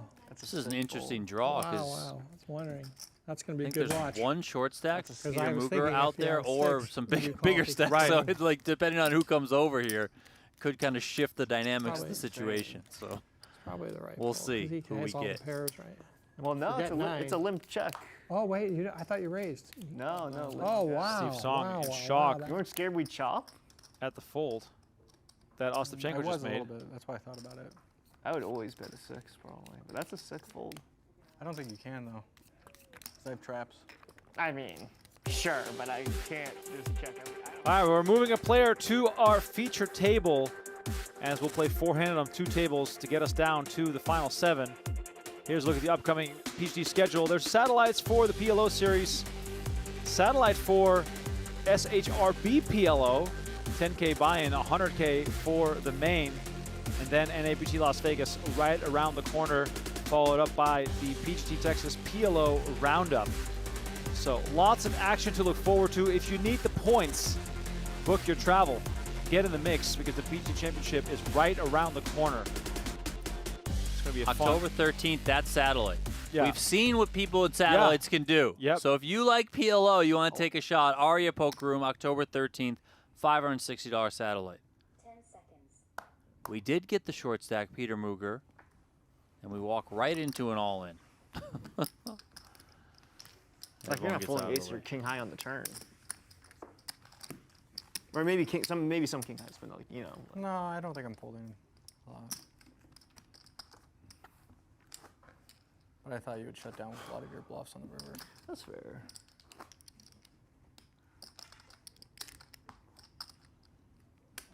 Song and Ostapchenko talking about that hand when I wanted that Ostapchenko brick on the queen high board. folded. Yeah. I wonder what I would Full have done. house to the quads of Steven Song. Do you have like ace jack of clubs? No, worse. I would check that on. I would just call that on the flop, I think. Song raises the 250. The guy lets it go, and lots of raising, lots of taking, lots of stealing happening around here right now.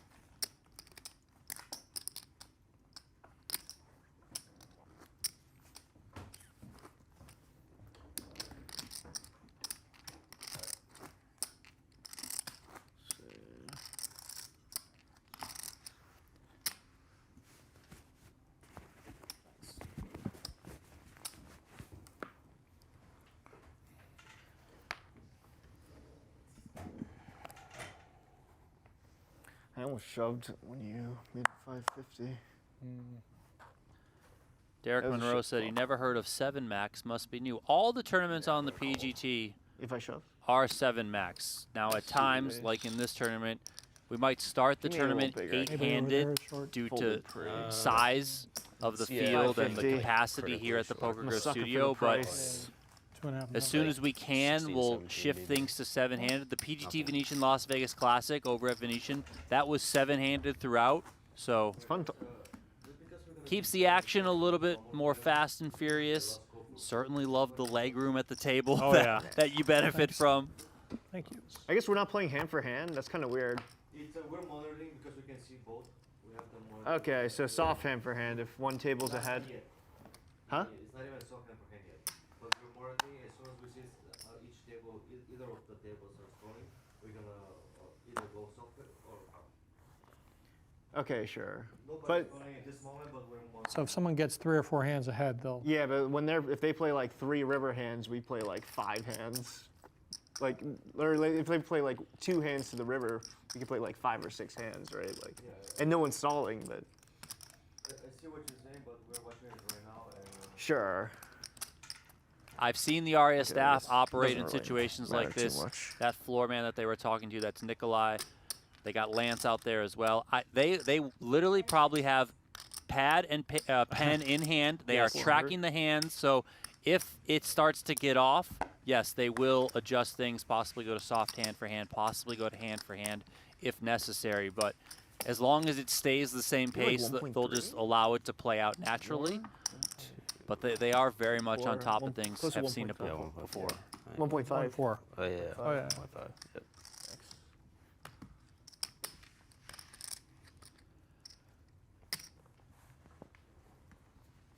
It's hard to see how much those guys have. You can't. Like, but they probably can't tell either. Like, it's hard to see for both. I really wish they'd just let us play the 5. 10 seconds. I mean, maybe I won't even be here. Well, you got aces. I mean, to say that and then to look down at aces is truly special. 275 from Song. Mugar on 1.6 million. He's got 13 bigs. In need of something, but this might not be it. Yeah, I mean, maybe he finds a call here. Yeah, you got a suited jack. You know, you're really just looking to kind of connect kind of big, top pair plus stuff like that. If not, you're just going to get out of there. But the price is still decent. You get to play in position. And this one should just be over right here, I would guess. 175 from Song, yep.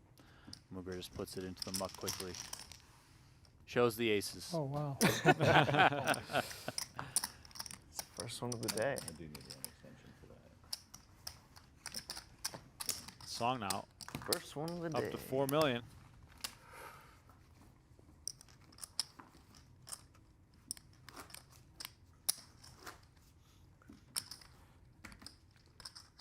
You guys had aces yet today? Yeah. Oh. I doubled No. aces, or basically doubled. Remember aces versus ace queen? Were you there? Right, yeah, I was there, yeah. That was a nice spot for you. Yeah. No aces? No. No aces? 1 queens. King Jack for Ostapchenko.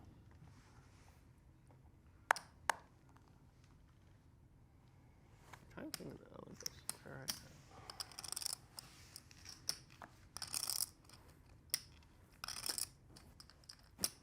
Do we need more extensions at the final table? Yeah. I think so. Do we get 3 or 6? I think, oh yeah, they usually do 3, right? I think it's usually 3, right? But for this, they might give 6.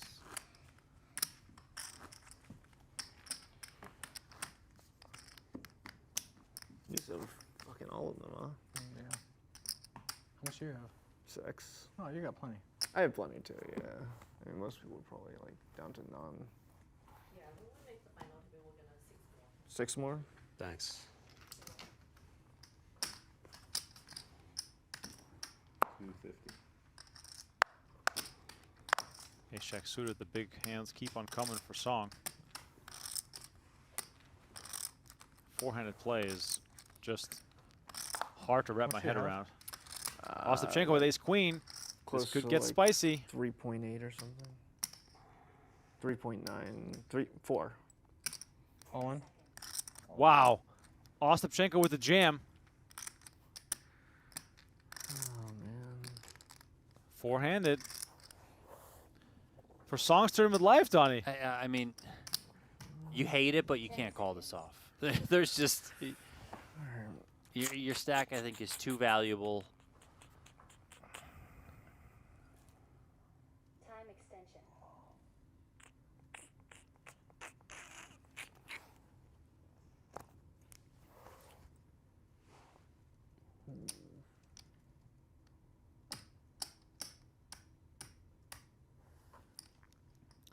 Song put into the blender here by Ostapchenko with such a strong hand, but on the bubble here, this is just incredibly tough. Donnie, if we're four-handed in the tournament, it's a snap call. Or is Mugar's stack so short that you can't? You just simply can't. Maybe can't. Well, Song, let's... I did not have a pair. I did not either. Fuck me. I probably made a bad fold then. I almost definitely made a bad fold. If you fold ace queen, We had the same hand. No, I didn't have ace queen. No, we didn't have the same hand. You had ace queen? Maybe. Okay, ace queen had me fucked. Oh, what are you tanking with? ace jack. And that's I was suited. That's I a was fold. suited. You really had ace queen? That makes you feel okay. It makes sense. Ostapchenko quickly If you think pointing we had out the that same hand. ace When you jack's a say fold. I think we had the same hand, it makes me feel better about my fold. Because we definitely didn't have the same hand.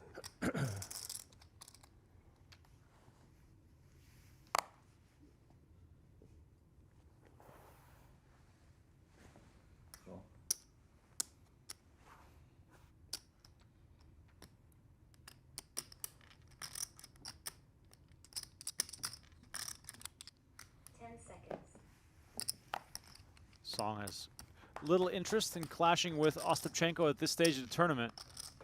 Just wants to get this over with and get down to a final table of 7. I do love the four-way action and the dynamic it creates. Much more fun than the old way of doing it, where I mean, if you just put 8 people here, everyone's going to be ICMing. Oh, it up. yeah. I mean, not that they aren't aware of ICM. I mean, yeah, as Song just folded the ace jack suited there, but everything's just going to be a little bit tighter at an 8-handed table. It's going to go much slower. So bring us the heat, baby. Let's go. this one gets checked down quickly.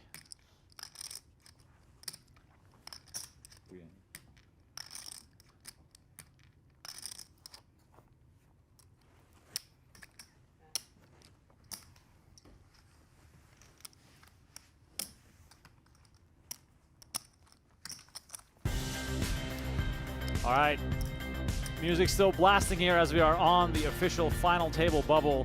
Let me once more remind you of the sick promo we have going on with Global Poker, because heads will roll in Global Poker's Hydra tournament. With this offer, your first decapitation is free. For $50, you get 250,000 gold coins, 50 free sweeps coins, and a sweeps coins Hydra satellite. Play smart, and you can be staring down the 150,000 sweep coin guaranteed final. Don't wait. Use code PokerMasters50 before October 2nd at globalpoker.com. Terms and conditions apply. Don't miss out. PokerMasters50. Queens.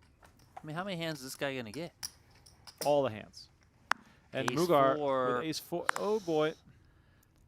I mean, Ostapchenko's just kind of raising at will. Yes. With the situation, so this might go in here for Mugar. All in. Yep. Yep. He's going to shove, and you can't blame him, but he's going to see the bad news. He's going to need to hit an ace, make a wheel, perhaps a flush, because those are live as well. That's $1 million. But things are not looking good for Peter Mugar. And change.